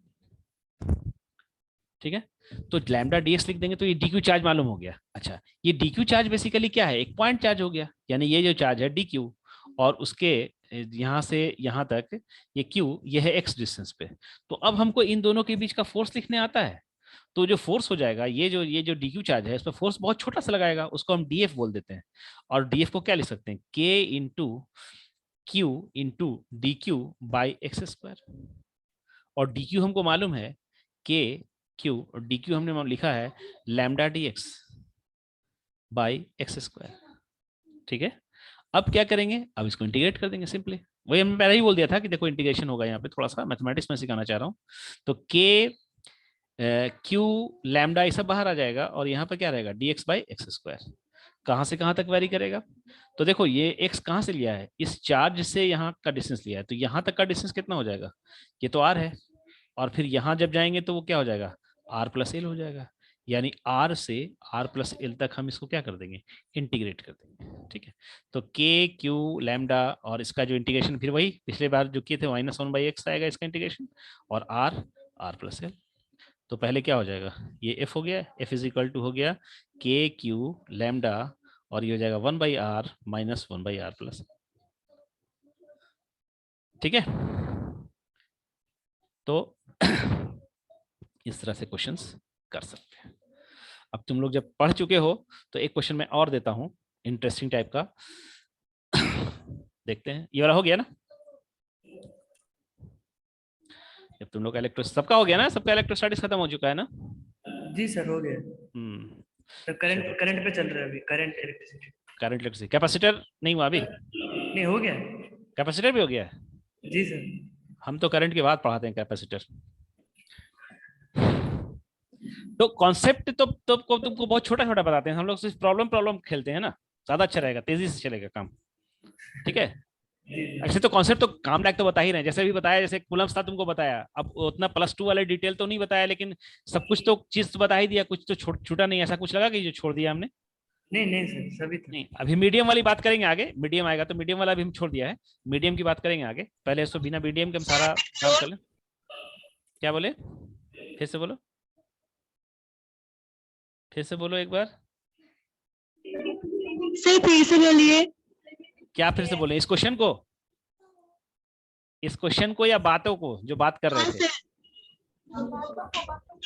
बातों को, हाँ बात हम ये कर रहे थे कि आप लोगों का इलेक्ट्रोस्टैटिक्स खत्म हो चुका है, तो हम ये कह रहे थे कि हम लोग सिर्फ क्वेश्चन करते हैं, लेकिन हाँ कॉन्सेप्ट बताते चले जाएंगे, ऐसा नहीं कॉन्सेप्ट छोड़ेंगे कहीं पर, लेकिन जैसे आप लोग +2 में जैसे अभी आप पढ़ रहे हैं स्कूल में, जहाँ अपने स्कूल में पढ़ रहे होंगे, तो वहाँ जो है आपको डिटेल में पढ़ाया गया होगा। हम क्या करेंगे, हम डिटेलिंग नहीं करेंगे, ज्यादा नोट्स नहीं कर रहे हैं, तो हम सिर्फ सिंपल से आपको बोलते चले जाएंगे, जहां आपको लगेगा कि सर कुछ छूट रहा है, ये वाला बात नहीं समझ में आया जो आपने स्कूल में किया था, तो उसको हम डिस्कस कर लेंगे। हाँ अब बोलिए। सर हमारा नेटवर्क प्रॉब्लम था, तो ये मैं फिर से रिपीट कर दीजिए ना प्लीज। ये वाला क्वेश्चन, हाँ चलो ठीक है, ध्यान से सुनना, ये बंद कर दो, म्यूट हो जाओ, तब आसानी से होगा। तो अब ध्यान से सुनो, ये क्वेश्चन था, इस क्वेश्चन में हमने पूछा आपसे find out the force on charge Q, यानी ये वाला चार्ज क्यू पे जो रॉड जो है वो चार्ज फोर्स कितना लगा रहा है, ठीक है। तो हमने जो अभी कूलम्ब्स था पढ़ा था वो था, फॉर्मूला था के Q1 Q2 by R square. तो Q1 और Q2 जो था वो पॉइंट चार्ज था, लेकिन यहाँ पर एक चार्ज रॉड है, पॉइंट चार्ज नहीं है। तो हम डायरेक्ट जो है कूलम्ब्स लॉ अप्लाई नहीं कर सकते। तो उसके लिए हमने क्या देखा कि भाई ये जो रॉड है, इस रॉड में तो चार्जेस पूरे में फैले हुए हैं। यानी अगर रॉड का ये वाला एंड देखें, 1 मिनट रुको तो, 1 मिनट।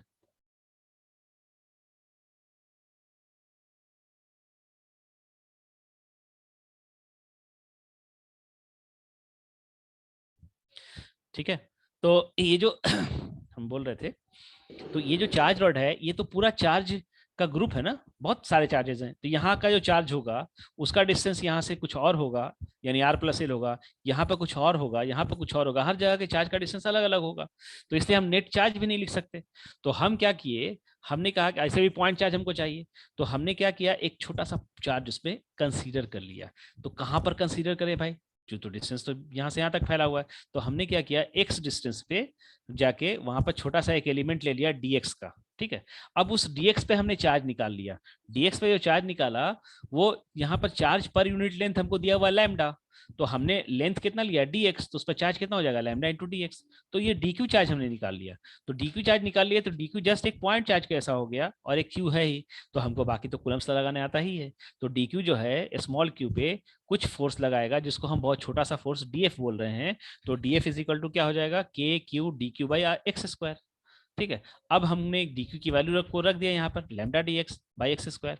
उसके बाद हमने इसको इंटीग्रेट कर दिया, तो हमको टोटल फोर्स मिल जाएगा, टोटल फोर्स रॉड का। तो टोटल फोर्स जो निकालने के लिए हमने किया, तो df का इंटीग्रेशन तो f हो गया। अच्छा, ये जो x के साथ वेरिएशन है, तो हम इसका लिमिट कहाँ से कहाँ तक रखेंगे। तो चार्ज से हमने x डिस्टेंस पर लिया था ना, तो x का इनिशियल वैल्यू ये हो सकता है, यहाँ पर इस एंड से हम उस एंड तक जा रहे हैं। तो इस एंड पर जब हम आएंगे तो x की वैल्यू क्या हो जाएगी, r हो जाएगी। और इस एंड पे जाएंगे तो x की वैल्यू क्या हो जाएगी, R + L हो जाएगी। तो R से R + L तक हमने इंटीग्रेट कर दिया और आंसर आ गया। ठीक है ना, आई थिंक समझ में आ गया होगा।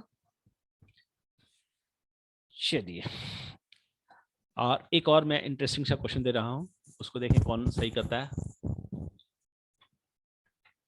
क्लासरूम रहता तो ये चॉकलेट क्वेश्चन था मेरा, अब वहां पर चॉकलेट मैं कैसे सेंड करूंगा इसलिए वो चॉकलेट क्वेश्चन नहीं रहेगा।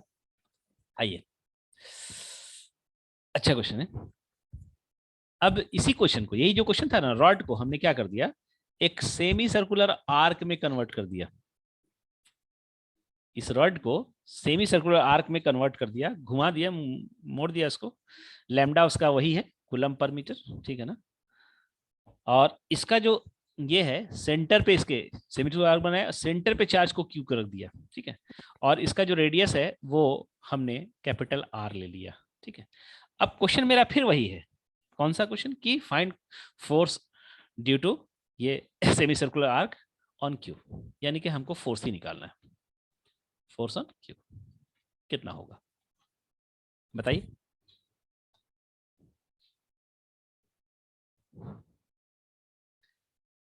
बताइए इसका फोर्स।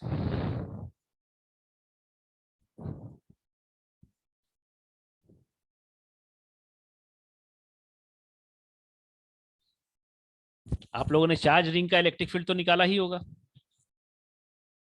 शायद वैल्यू भी याद हो। जी सर, मतलब के 2π/a² क्या था, याद नहीं आ रहा सर। कोई बात नहीं, मेथड अप्लाई करो।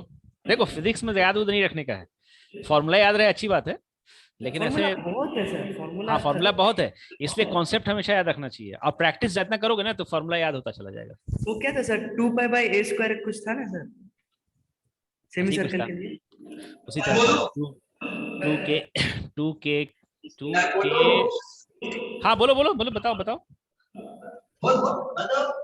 हाँ के 2k क्यूब, यही बोल रहे हो। 2/k तो ऊपर ही रहेगा ना, के नीचे कैसे आ जाएगा।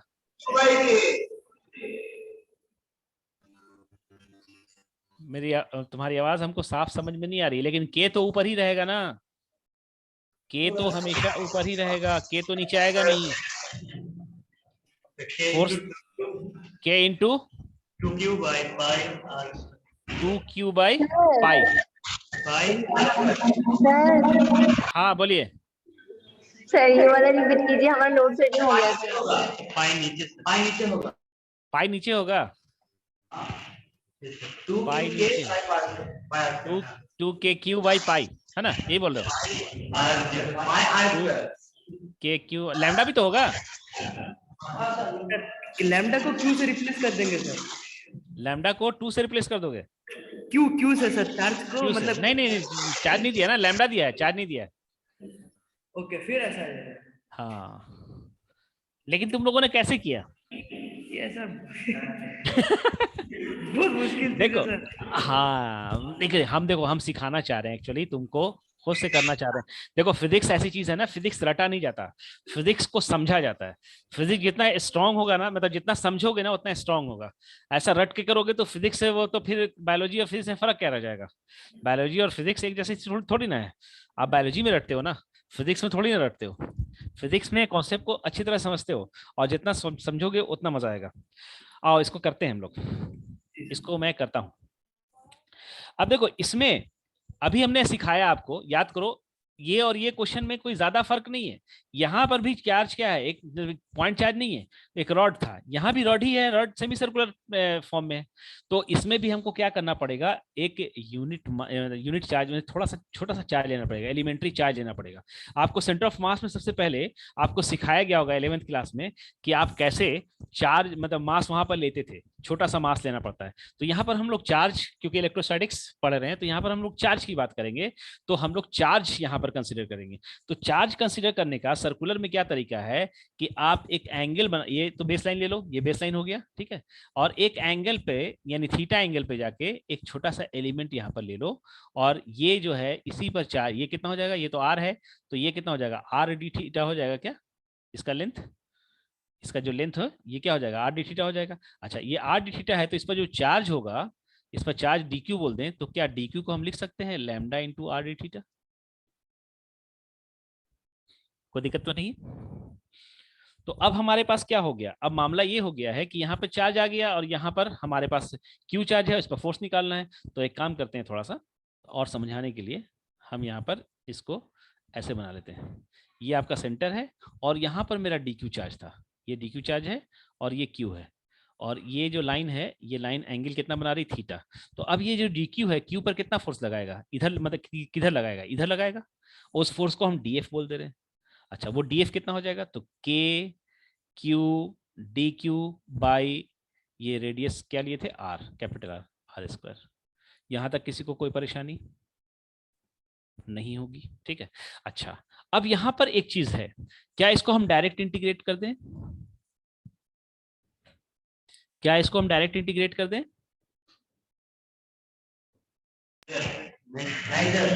नहीं कर सकते। हाँ देखो, इससे पहले वाले क्वेश्चन में हमने डायरेक्ट इंटीग्रेट किया था, क्यों किया था, क्योंकि इसमें जितने भी एलिमेंट हम कंसीडर करेंगे, जहां पर भी करेंगे, उन सबका, बंद कर दो, म्यूट कर लो, उन सबका जो है फोर्स का डायरेक्शन सेम होगा।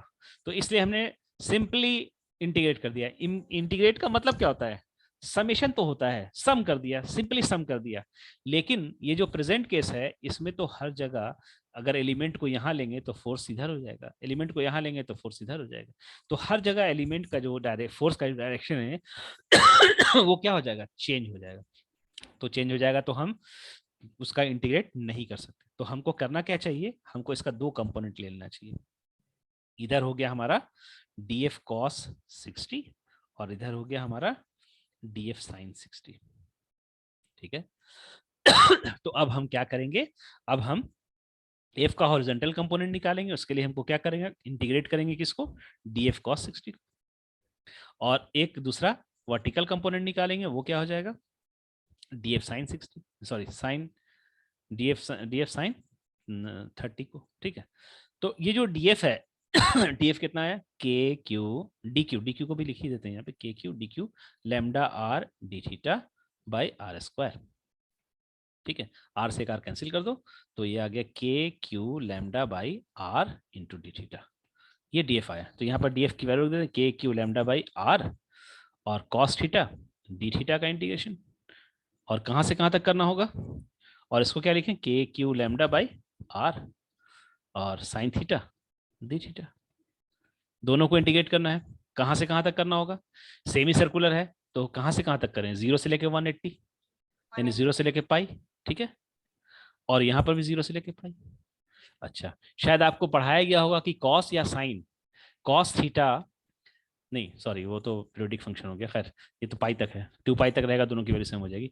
कॉस थीटा का इंटीग्रेशन क्या होता है, साइन थीटा होता है। माइनस Cos थीटा साइन का, थीटा। अरे इंटीग्रेशन पूछ रहा हूँ, डिफरेंशिएशन नहीं। साइन थीटा डिफरेंशिएशन में माइनस होता है, Only sin theta, differentiation, sin theta. हाँ साइन थीटा। तो साइन पाई की वैल्यू क्या हो जाएगी, 0, और साइन 0 की वैल्यू 0, यानी इसका इंटीग्रेशन क्या हो जाएगा, 0 हो जाएगा, यानी कि हॉरिजॉन्टल कंपोनेंट आएगा ही नहीं। अच्छा, वर्टिकल कंपोनेंट, साइन थीटा का integration minus cos theta, cos pi रखेंगे तो -1 हो जाएगा, यानी 1 माइनस -1 यानी कि 2 हो जाएगा, यानी कितना हो जाएगा, 2 K Q lambda by R. Answer तुम लोगों ने सही दिया था, ठीक है। तो बात समझ में आई कैसे आया, क्या किया हमने।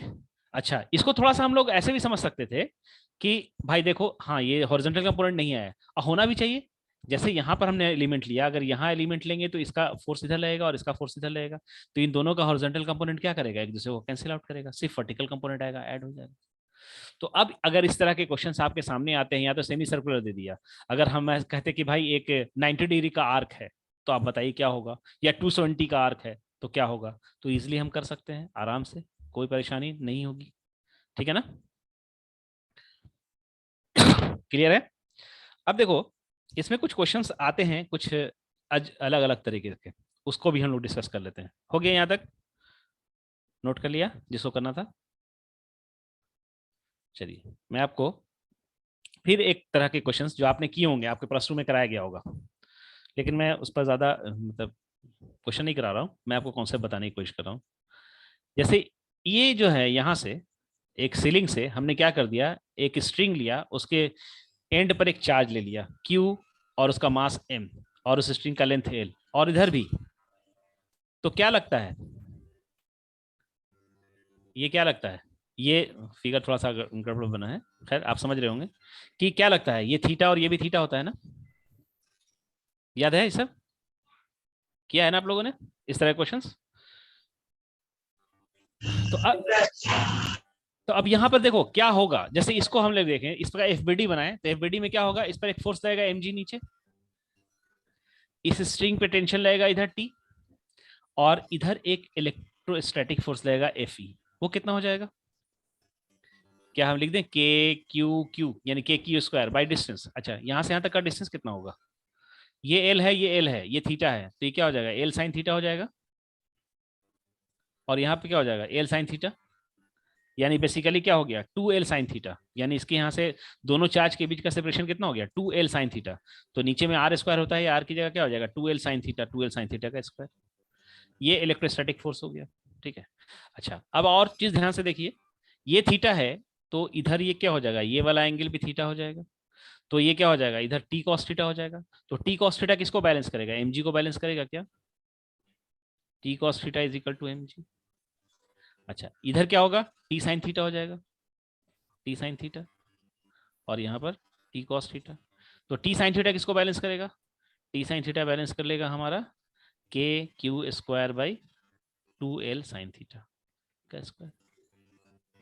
हम क्वेश्चन सॉल्व नहीं कर रहे हैं, हम सिर्फ आपको कुछ बताना चाह रहे हैं। देखो मतलब क्वेश्चन की वैरायटी, मतलब क्वेश्चन क्या है ना, क्वेश्चन अनलिमिटेड है क्वेश्चंस, ठीक है ना। अब कितने क्वेश्चन हम सॉल्व करेंगे, तो हम खुद से ही क्वेश्चंस को क्रिएट करके हम कॉन्सेप्ट को बेसिक समझे रहेंगे और सॉल्व कर लेंगे इजीली। तो यहाँ पर देखो ध्यान से, ये जो हम लोगों ने जो काम किया है, यहाँ पर टी मेरा टी है एक क्वांटिटी, एक थीटा क्वांटिटी है, एक एम क्वांटिटी है, ये जी तो कांस्टेंट हमको मालूम है, ठीक है। उसी तरह से क्यू भी एक क्वांटिटी आ गई, के तो कांस्टेंट है, और एल, ठीक है। यानी हमारे पास यहाँ पर कितनी क्वांटिटीज हैं, कितने वेरिएबल्स हैं, टी है, थीटा है, एम है, के है, एल है। तो ये 5 वेरिएबल्स हैं। अगर इस 5 में से कोई सा भी 3 दे दे तो बाकी 2 निकल जाएगा ना। इस 5 में से कोई सा भी 3 दे दिया जाए तुमको तो आराम से सॉल्व कर सकते हैं, क्योंकि हमने पढ़ रखा है पहले से, हमको स्कूल से नॉलेज है कि 2 इक्वेशन रहेगा तो 2 अननोन होगा, तो 2 इक्वेशन से हम लोग उसको सॉल्व कर सकते हैं। तो हमारे पास 5 में से 3 दे दिया, 2 अननोन है, 2 इक्वेशन है, तो आराम से सॉल्व हो जाएगा। तो अब इसमें जो जो घुमा के दे दो भाई, एल दे दो, थीटा दे दो और एम दे दो, और पूछ लो कि सॉरी यहाँ पर क्यू पूछ लो, चार्ज क्या होगा, टेंशन क्या होगा, आराम से निकाल सकते हैं। बात समझ में आ रही है? तो इस तरह के क्वेश्चंस हम आपको नहीं करा रहे हैं, मतलब आगे मिलेंगे तो हम आपको दे देंगे वहां पे, लेकिन इस तरह के ज्यादा क्वेश्चंस हम नहीं करा रहे हैं। आपको कॉन्सेप्ट बताने की कोशिश कर रहे हैं कि आपको करना क्या है। आपको सिंपल ये जो है एक रिलेशन को एस्टेब्लिश कर लेना है, और बाकी आपको तीन क्वांटिटीज दी रहेगी, बाकी 2 आप निकाल लेंगे। अब इसमें एक चीज मैं आपसे छोटा सा पूछना चाहूंगा कि जैसे यहाँ पे आपने देखा कि यहाँ थीटा थीटा क्या है, बराबर है, ठीक है। लेकिन हमने क्या किया, थोड़ा सा क्वेश्चन में चेंज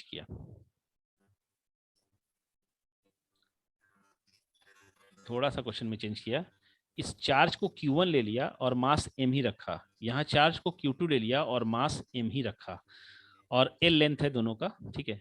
यहाँ ले लिया θ1 और ये हो गया θ2। तो आपको मैं चॉइस दे रहा हूँ, बताइए क्या θ1 इज ग्रेटर देन θ2? हाँ, यहाँ पर एक चीज और लिख लीजिए, Q1 is greater than Q2, ठीक है। तो दूसरा ऑप्शन जो है θ2 इज ग्रेटर देन θ1, और तीसरा ऑप्शन जो है θ1 इज इक्वल टू θ2, ठीक है। ये आपको हमने एक क्वेश्चन दिया है। अब एक और क्वेश्चन साथ साथ, दोनों एक साथ साथ चलेगा। ये हमने फिर लिया ऐसा ही, फिर वही, फिर यहाँ पर θ1 और यहाँ पर θ2। इस बार चार्ज Q लिया लेकिन मास को m1 रखा, यहाँ पर चार्ज Q है और मास m2 है, और m1 is greater than m2। Option वही है तीनों। बताइए दोनों क्वेश्चन के लिए, बताइए क्या होगा। दोनों क्वेश्चन के लिए बताइए क्या होगा।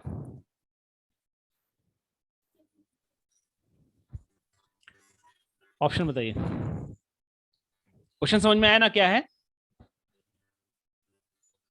क्वेश्चन समझ में आया? 2 स्ट्रिंग है, स्ट्रिंग से अटैच चार्ज है, जब हमने छोड़ दिया तो आके रुकेगा ना। अच्छा हाँ, ये तो बोलना भूल ही गए थे, आके रुकेगा ना, वहां पे इक्विलिब्रियम कंडीशन आएगी। तो उसमें आपको बताना है कि क्या इस पहले वाले केस में ये पहला क्वेश्चन और ये दूसरा क्वेश्चन, ऑप्शन कौन सा होगा, बताइए।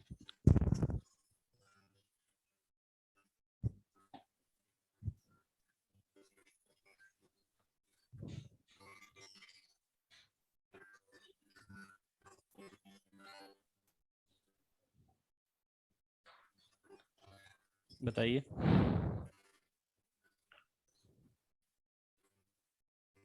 सर आप क्वेश्चन का आंसर है सी। फर्स्ट का, ये फर्स्ट का आंसर। अच्छा, और सेकंड का?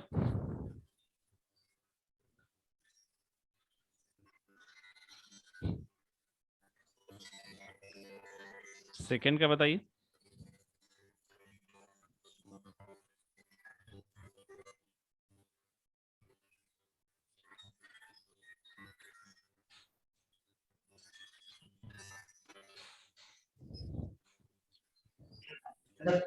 फर्स्ट क्वेश्चन का आंसर ए होगा, ए। सेकंड का? अच्छा, फर्स्ट का ए होगा। फर्स्ट का ए, हाँ। और सेकंड का? सेकंड का सर पता नहीं, बी। और लोगों का आंसर? और लोग कुछ बोलेंगे? समझ में आ रही बात? समझ में बात आ रही है? अभी आपको सिखाया हमने कुछ। अब यहां पर देखिए, ये mg नीचे लगेगा, यहां पर भी तो बी आंसर होगा। फर्स्ट का क्या होगा? फर्स्ट का बी, सेकंड वाला बी एंड फर्स्ट वाला ए।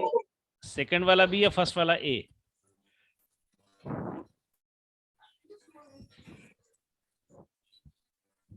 और कोई? चलो देखते हैं। ये जो है यहां पर mg नीचे, यहां भी mg नीचे, ठीक है। अच्छा, ये जो Q1 चार्ज है ये Fe लगाएगा, और Q2 भी तो Fe लगाएगा यहाँ पे। यानी कहने का मतलब है इन दोनों पे फोर्स सेम, तो यहाँ पर टेंशन भी सेम। समझ में बात आ रही है? यानी टेंशन का कॉस, टेंशन का साइन वाला कंपोनेंट Fe को बैलेंस करेगा, और ये जो है टेंशन का कॉस वाला कंपोनेंट Mg को बैलेंस करेगा। यहाँ Mg है और यहाँ Mg है, ठीक है। यानी टेंशन सेम, दोनों तरफ टेंशन सेम, तो दोनों एंगल भी तो बराबर। नहीं समझ में आई बात? बात समझ में आई कि नहीं आई? ये चार्ज बड़े और छोटे होने से क्या फर्क पड़ता है? ये जितना फोर्स इधर लगाएगा वही फोर्स इधर लगेगा ना। अभी हम लोगों ने देखा ना इलेक्ट्रोस्टैटिक कूलम्ब्स लॉ में कि दोनों फोर्स एक दूसरे को क्या करते हैं, दोनों पर एक दूसरे, दोनों एक सेमी फोर्स तो लगाते हैं इक्वल एंड अपोजिट डायरेक्शन में। तो जब फोर्स सेम है तो यहाँ टेंशन सेम हो गया ना, और टेंशन सेम है तो एंगल भी सेम होगा। नहीं समझ में आया? आइए दूसरा करते हैं तो शायद समझ में आ जाए। दूसरा में भी ये फोर्स इधर लगेगा, लेकिन अब एक प्रॉब्लम आ गई। M1G यहाँ लगा और यहाँ M2G लगा, तो ये दोनों तो एक दूसरे को बैलेंस कर लिया, लेकिन ये जो M1G ज्यादा है तो ये ज्यादा झुकेगा ना नीचे की तरफ। इक्विलिब्रियम में तो अभी भी रहेगा, लेकिन ये झुकेगा इधर और ये चला जाएगा इधर। यानी कहने का मतलब है कि ये आंसर करेक्ट है। समझ में आया कि नहीं है?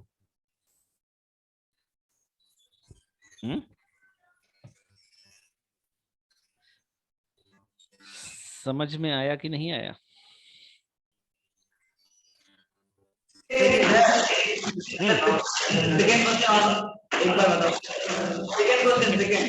सेकेंड, हाँ। यहाँ ये जो फोर्स है इलेक्ट्रोस्टैटिक फोर्स, और ये वाला दोनों तो सेम फोर्स है, इक्वल एंड अपोजिट। ये अपना बैलेंस कर दिया, उसको फैलाया, ठीक है। लेकिन ये जो दोनों फोर्स है ये दोनों तो अपोजिट है ना। एंगल कौन बना रहा है? एंगल किसकी वजह से बन रहा है? अगर ये मास नहीं रहता, अगर ये मास नहीं रहता, जस्ट इमेजिन मास नहीं रहता, तो ये क्या होता है, एक स्ट्रिंग इधर चला जाता है, एक स्ट्रिंग इधर चला जाता है। ये मास की वजह से झुक रहा ना नीचे, तो जिधर ज्यादा मास रहेगा वो ज्यादा झुकेगा ना। बात समझ में आ रही है? जिधर ज्यादा मास रहेगा तो ज्यादा झुकेगा, इधर कम मास है तो कम झुकेगा, लेकिन रुका हुआ रहेगा। तो यानी कि θ1 यहाँ ये ऐसा हो जाएगा, θ2 यहाँ हो जाएगा, तो θ2 ठीक है। बात समझ में? तो इसलिए, हाँ, तो इसलिए ध्यान रखिएगा इस तरह के क्वेश्चंस में। और भी नीट में भी क्वेश्चंस आए हैं, लेकिन और बहुत सिंपल से थे। ये भी सिंपल ही है, टफ नहीं है, मतलब और बहुत सिंपल से थे क्वेश्चंस, ठीक है। अब एक बहुत इंटरेस्टिंग क्वेश्चन मैं देने जा रहा हूँ, देखते हैं कितने लोगों से हो रहा है। सिंपल सा क्वेश्चन है, पहले आप लोग कर लो, उसके बाद मैं इस क्वेश्चन का मतलब ये बताऊंगा हकीकत, ये क्वेश्चन कहाँ से और कैसे लिया। बहुत अच्छा क्वेश्चन है। ये एक वॉल है, दीवार पे एक कांटी लगी हुई है, और कांटी लगी हुई है, और उस कांटी से जो है ना नीचे एक चार्ज दीवार में फिक्स कर दिया है, एक चार्ज दीवार में फिक्स कर दिया है Q, और L लेंथ डिस्टेंस नीचे है। उसी हिंज से यानी कांटी से एक स्ट्रिंग को हमने बांध दिया है, L लेंथ का स्ट्रिंग, ठीक है, और उस पर भी चार्ज जो है हमने Q रखा है, ठीक है ना, उस पर भी चार्ज हमने Q रखा है। हमसे कहा जा रहा है हाँ, इस चार्ज का मास भी दिया हुआ है, ठीक है। Find tension in terms of M and G only. यानी कि आंसर में M और G ही आएगा, टेंशन बताना है in terms of M and G only. ये इक्विलिब्रियम कंडीशन पे है, मतलब रुक जाएगा ना, चार्ज एक दूसरे को रिपेल करेगा और रुकेगा मास की वजह से, जैसे हम लोग इससे पहले वाला सिचुएशन देखे। तो आपको टेंशन बताना है।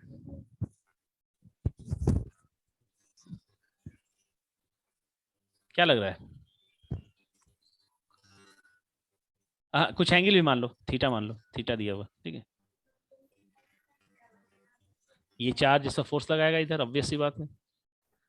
Electrostatic mg by cos theta, तुक्का मार दिए तुम। तुक्का मारे क्या?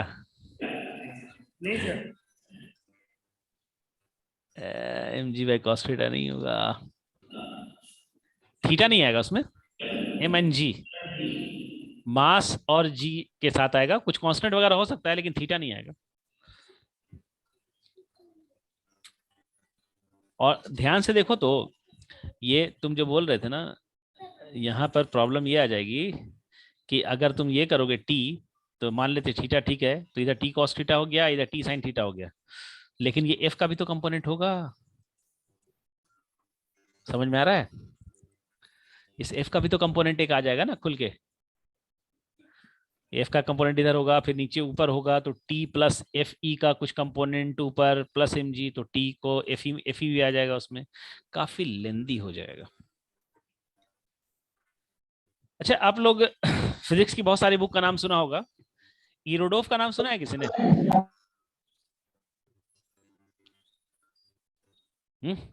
किसी ने सुना है इरोडोव? नहीं सर। ये एक रशियन ऑथर थे। आज से अभी भी, आज से क्या, अभी भी आईआईटीएन जो लोग होते हैं ना, जो आईआईटी की प्रिपरेशन करते हैं, वो इस बुक को जरूर कंसल्ट करते हैं। हम लोग तो इसी से पढ़ते ही थे अपने टाइम में। ठीक है, बहुत टफ बुक मानी जाती है। ठीक है, जेई एडवांस के क्वेश्चन समझो कि उसमें रहते हैं, बहुत अच्छी बुक होती है। खैर, उसी का ये क्वेश्चन है, लेकिन तो आप लोग को क्यों दिया? सर, हम लोग तो जेई एडवांस के स्टूडेंट नहीं, हम लोग तो सिंपल प्लस टू के स्टूडेंट है और नीट की तैयारी कर रहे हैं। आई थिंक सारे लोग नीट की ही तैयारी कर रहे होंगे, कोई जेई की तैयारी नहीं कर रहा होगा। ठीक है, तो ऐसा नहीं है, ऐसा नहीं है कि आपके लेवल का क्वेश्चन नहीं है, सिंपल है। आइए हम लोग इसको देखते हैं, ये हमारे लेवल का क्यों है। एक थ्योरम होता है, शायद आपके टीचर्स ने पढ़ाया होगा, लैमिस थ्योरम पढ़ा है आपने? नाम सुना है? सर हाँ सर। हाँ, जैसे कोई बॉडी है, उस पर 3 फोर्स अगर लग रहे हैं, F1,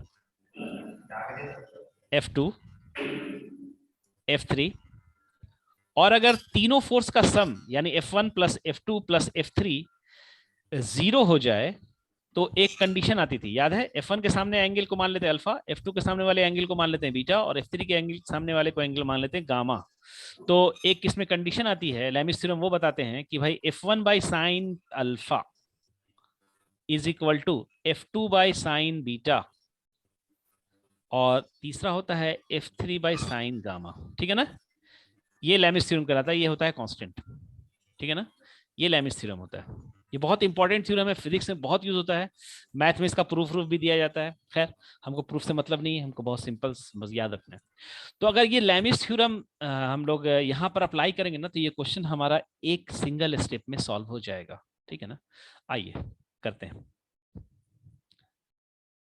एक काम करें, नया फिगर बना लेते हैं। ये Q, ये आपका हिंज पॉइंट, और यहाँ से ये भी Q। ठीक है ना?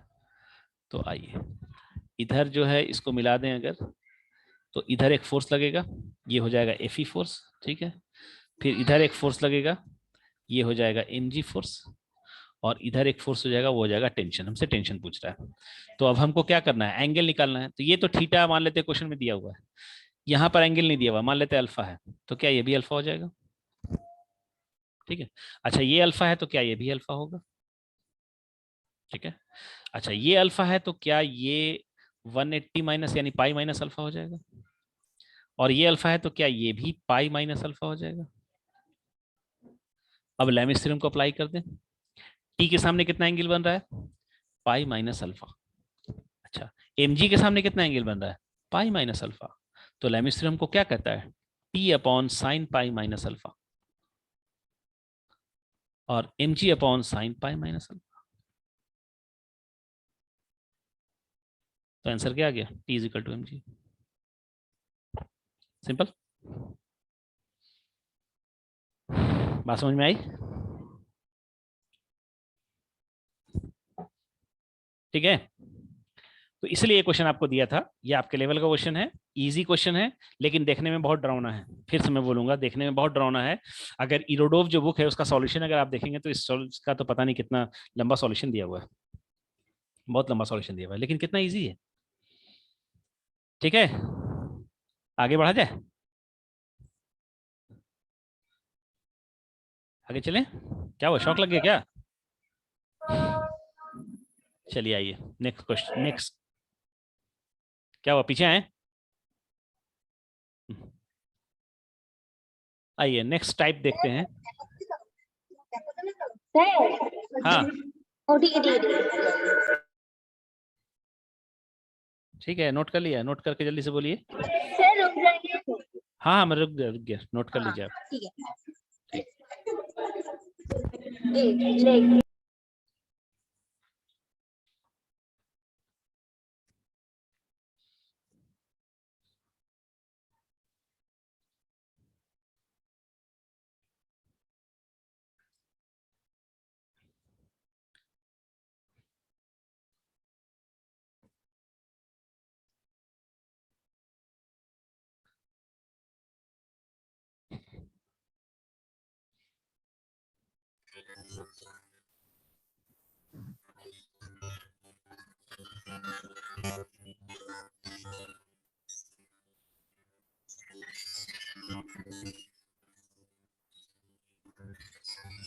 क्या हुआ, हो गया ना? सर हो गया। हो गया, चलिए अब हम लोग कुछ और चीज देखते हैं। इक्विलिब्रियम की कंडीशन आपको आती है? इक्विलिब्रियम याद है आपको?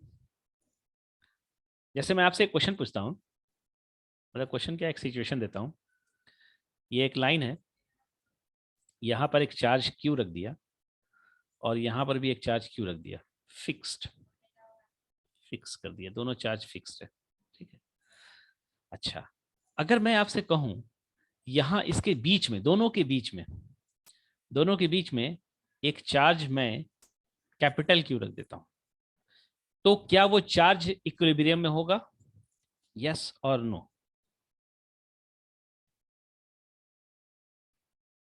क्या वो चार्ज इक्विलिब्रियम में होगा? यस होगा, ठीक है, अच्छी बात है। अच्छा, इस चार्ज को सपोज ये प्लस क्यू चार्ज है, हमारा प्लस ही है, नहीं लिखा तो प्लस ही है। इस चार्ज को हमने इधर डिस्प्लेस कर दिया। अच्छा, वो इक्विलिब्रियम जो होगा वो कैसा होगा, स्टेबल या अनस्टेबल? दो तरह का इक्विलिब्रियम पढ़ा है ना, स्टेबल और अनस्टेबल। अगर मैंने इधर डिस्प्लेस कर दिया, यानी अलोंग द लाइन ज्वाइनिंग हमने डिस्प्लेस कर दिया, तो वो इक्विलिब्रियम कैसा होगा? स्टेबल होगा या अनस्टेबल होगा? स्टेबल होगा, ठीक है। सबको समझ में आ रही बात ये वाली? इसमें किसी को कोई प्रॉब्लम नहीं है आई थिंक, ठीक है ना? अच्छा, फिर वही सिचुएशन, वही चार्ज, वही क्यू, वही फिक्स चार्ज, ठीक है, वही क्यू फिक्स चार्ज, ठीक है। अब फिर हमने चार्ज फिर प्लस क्यू लिया एकदम बीच में ही, इस बार हमने इसको ऊपर डिस्प्लेस कर दिया, तो अब ये कैसा इक्विलिब्रियम है?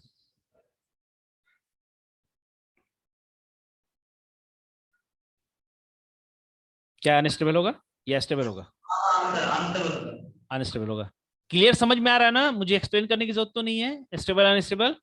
पहले बार वो आंसर बताइए कि स्टेबल होता है। कैसे होता है बता दूं?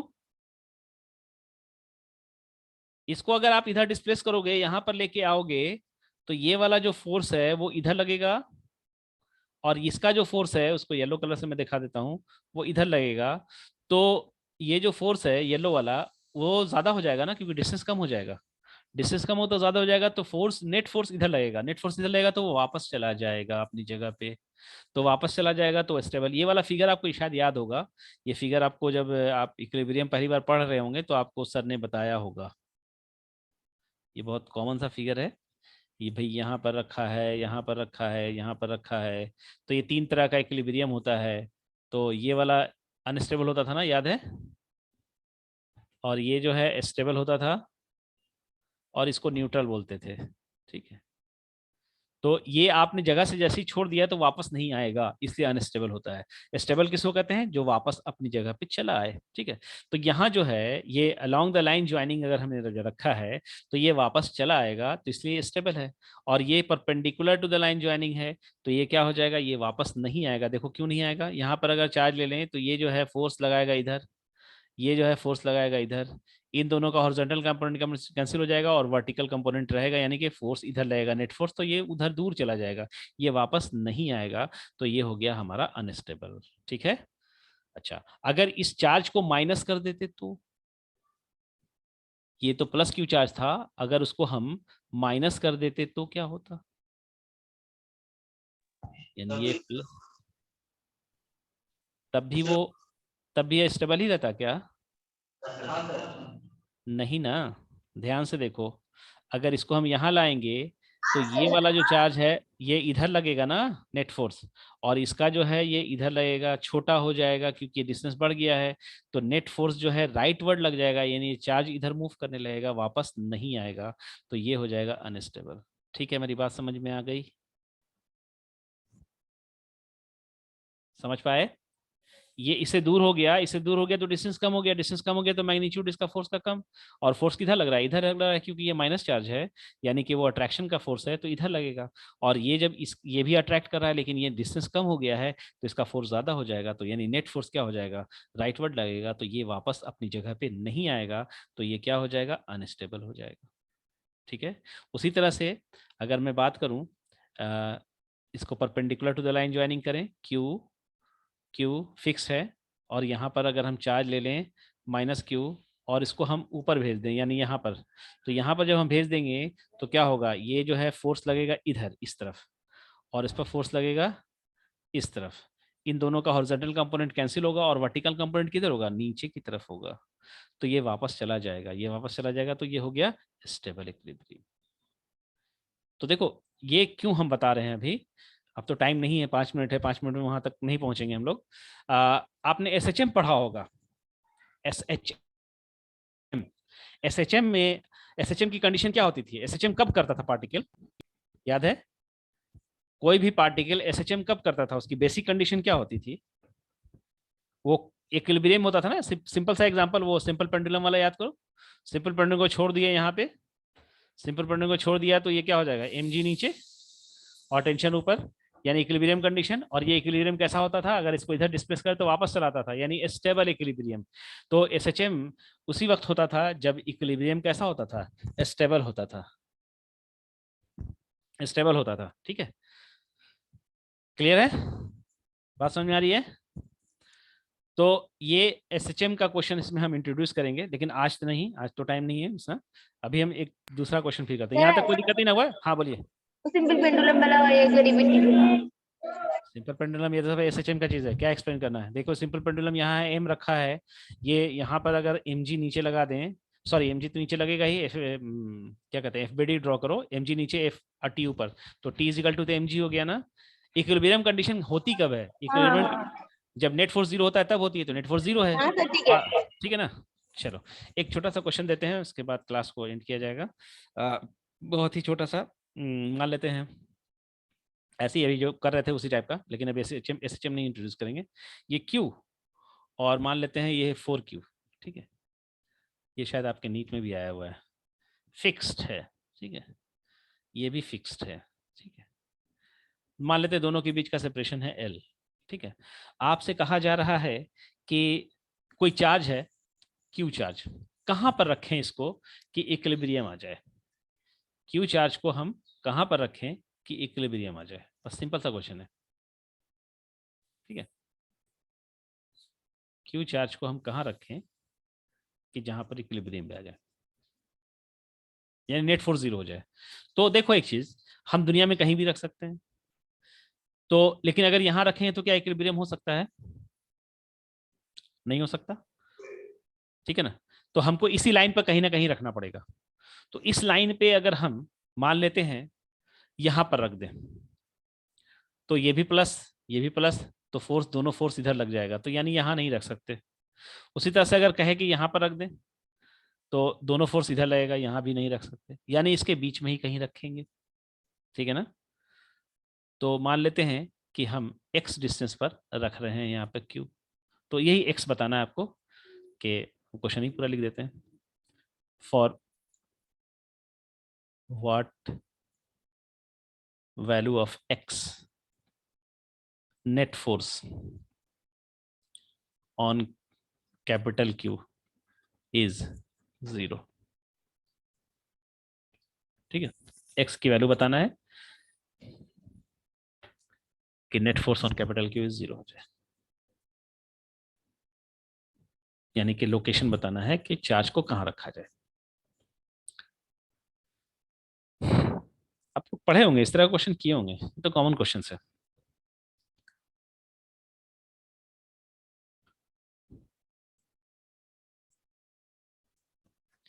क्वेश्चन में स्लाइड में भी होना चाहिए। कितना?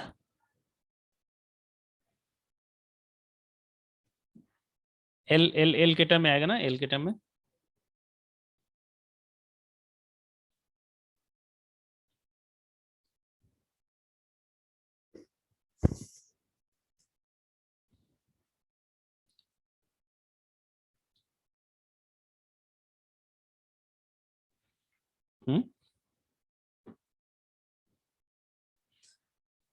अरे क्या करना है इक्विलिब्रियम के लिए, नेट फोर्स इस पर जीरो करना है। देखो क्वेश्चन भी दे ही दिया है, net force on Q zero. तो इस ये फोर्स इधर लगेगा और ये इधर लगेगा, तो नेट फोर्स लिखो ना, इसका फोर्स कितना हो जाएगा, के small Q capital Q by x square. और ये फोर्स कितना लगाएगा, ये 4Q वाला, के into 4Q into capital Q by, ये डिस्टेंस कितना हो जाएगा, एल था, एक्स निकल गया तो एल माइनस एक्स हो जाएगा का स्क्वायर। ठीक है, के कैंसिल हो गया, स्मॉल क्यू कैंसिल हो गया, कैपिटल क्यू कैंसिल हो गया। यहाँ पर कितना आ गया 1/x², और यहाँ पर कितना आ गया 4/l माइनस एक्स स्क्वायर। तो रूट कर दो दोनों साइड, तो रूट कर दोगे तो क्या आ जाएगा 1/x, और ये हो जाएगा, ये sorry 2/l minus X, cross multiplication कर दो, l minus X is equal to 2x, तो यहाँ पर आ गया x is equal to l by 3x, तो l/3 हो जाएगा, s/3। इसका एक डायरेक्ट फॉर्मूला भी होता था, मतलब एक शॉर्टकट ट्रिक कह लो, शॉर्टकट ट्रिक कर लो। ठीक है, शॉर्टकट ट्रिक में क्या है, x इज इक्वल टू, ये जो है यहाँ पर l है, ठीक है ना, l/1+, ये होता है Q2/Q1, ऐसा एक फॉर्मूला होता है। ठीक है ना, इसको बोलते हैं हम लोग, इसको distance from A small charge से डिस्टेंस। ठीक है ना, और इसमें यहाँ पर जो है ना Q1 और Q2 में, Q2 का जो मैग्नीट्यूड है वो Q1 के मैग्नीट्यूड से ज़्यादा है। ठीक है ना, तो अब ध्यान से देखो, अगर हम इस डायरेक्ट फॉर्मूला को याद रखे हुए हैं तो हम डायरेक्ट आंसर लिख सकते हैं ना। देखो L हो गया 1+, ये Q2 क्या है, ज़्यादा वाला यानी 4Q, तो 4Q लिख दें, और स्मॉल q यानी कि Q लिख दें, Q कैंसिल हो गया, तो सॉरी गलत लिख दिया क्या, एक मिनट, नहीं ठीक तो है, रूट यहाँ है ना, तो कितना आ गया l/1+4 का रूट यानी कि 2, तो l/3 आ गया। तो हम चाहें तो इसको भी याद रख सकते हैं इस तरह के क्वेश्चंस करने के लिए, और निकालना भी ज़्यादा टफ थोड़ी ना है। ठीक है, तो टाइम हो गया हम लोगों का, हम लोग क्लास को ऑफ करते हैं, फिर हम लोग नेक्स्ट क्लास में मिलेंगे, इसके आगे पढ़ेंगे, और हो सकता है इलेक्ट्रिक फील्ड में भी घुस जाए। ठीक है, तब तक आप लोग प्रैक्टिस करते रहिए, कुछ डाउट रहे तो पूछा कीजिए। ठीक है ना। सर वेट कीजिए।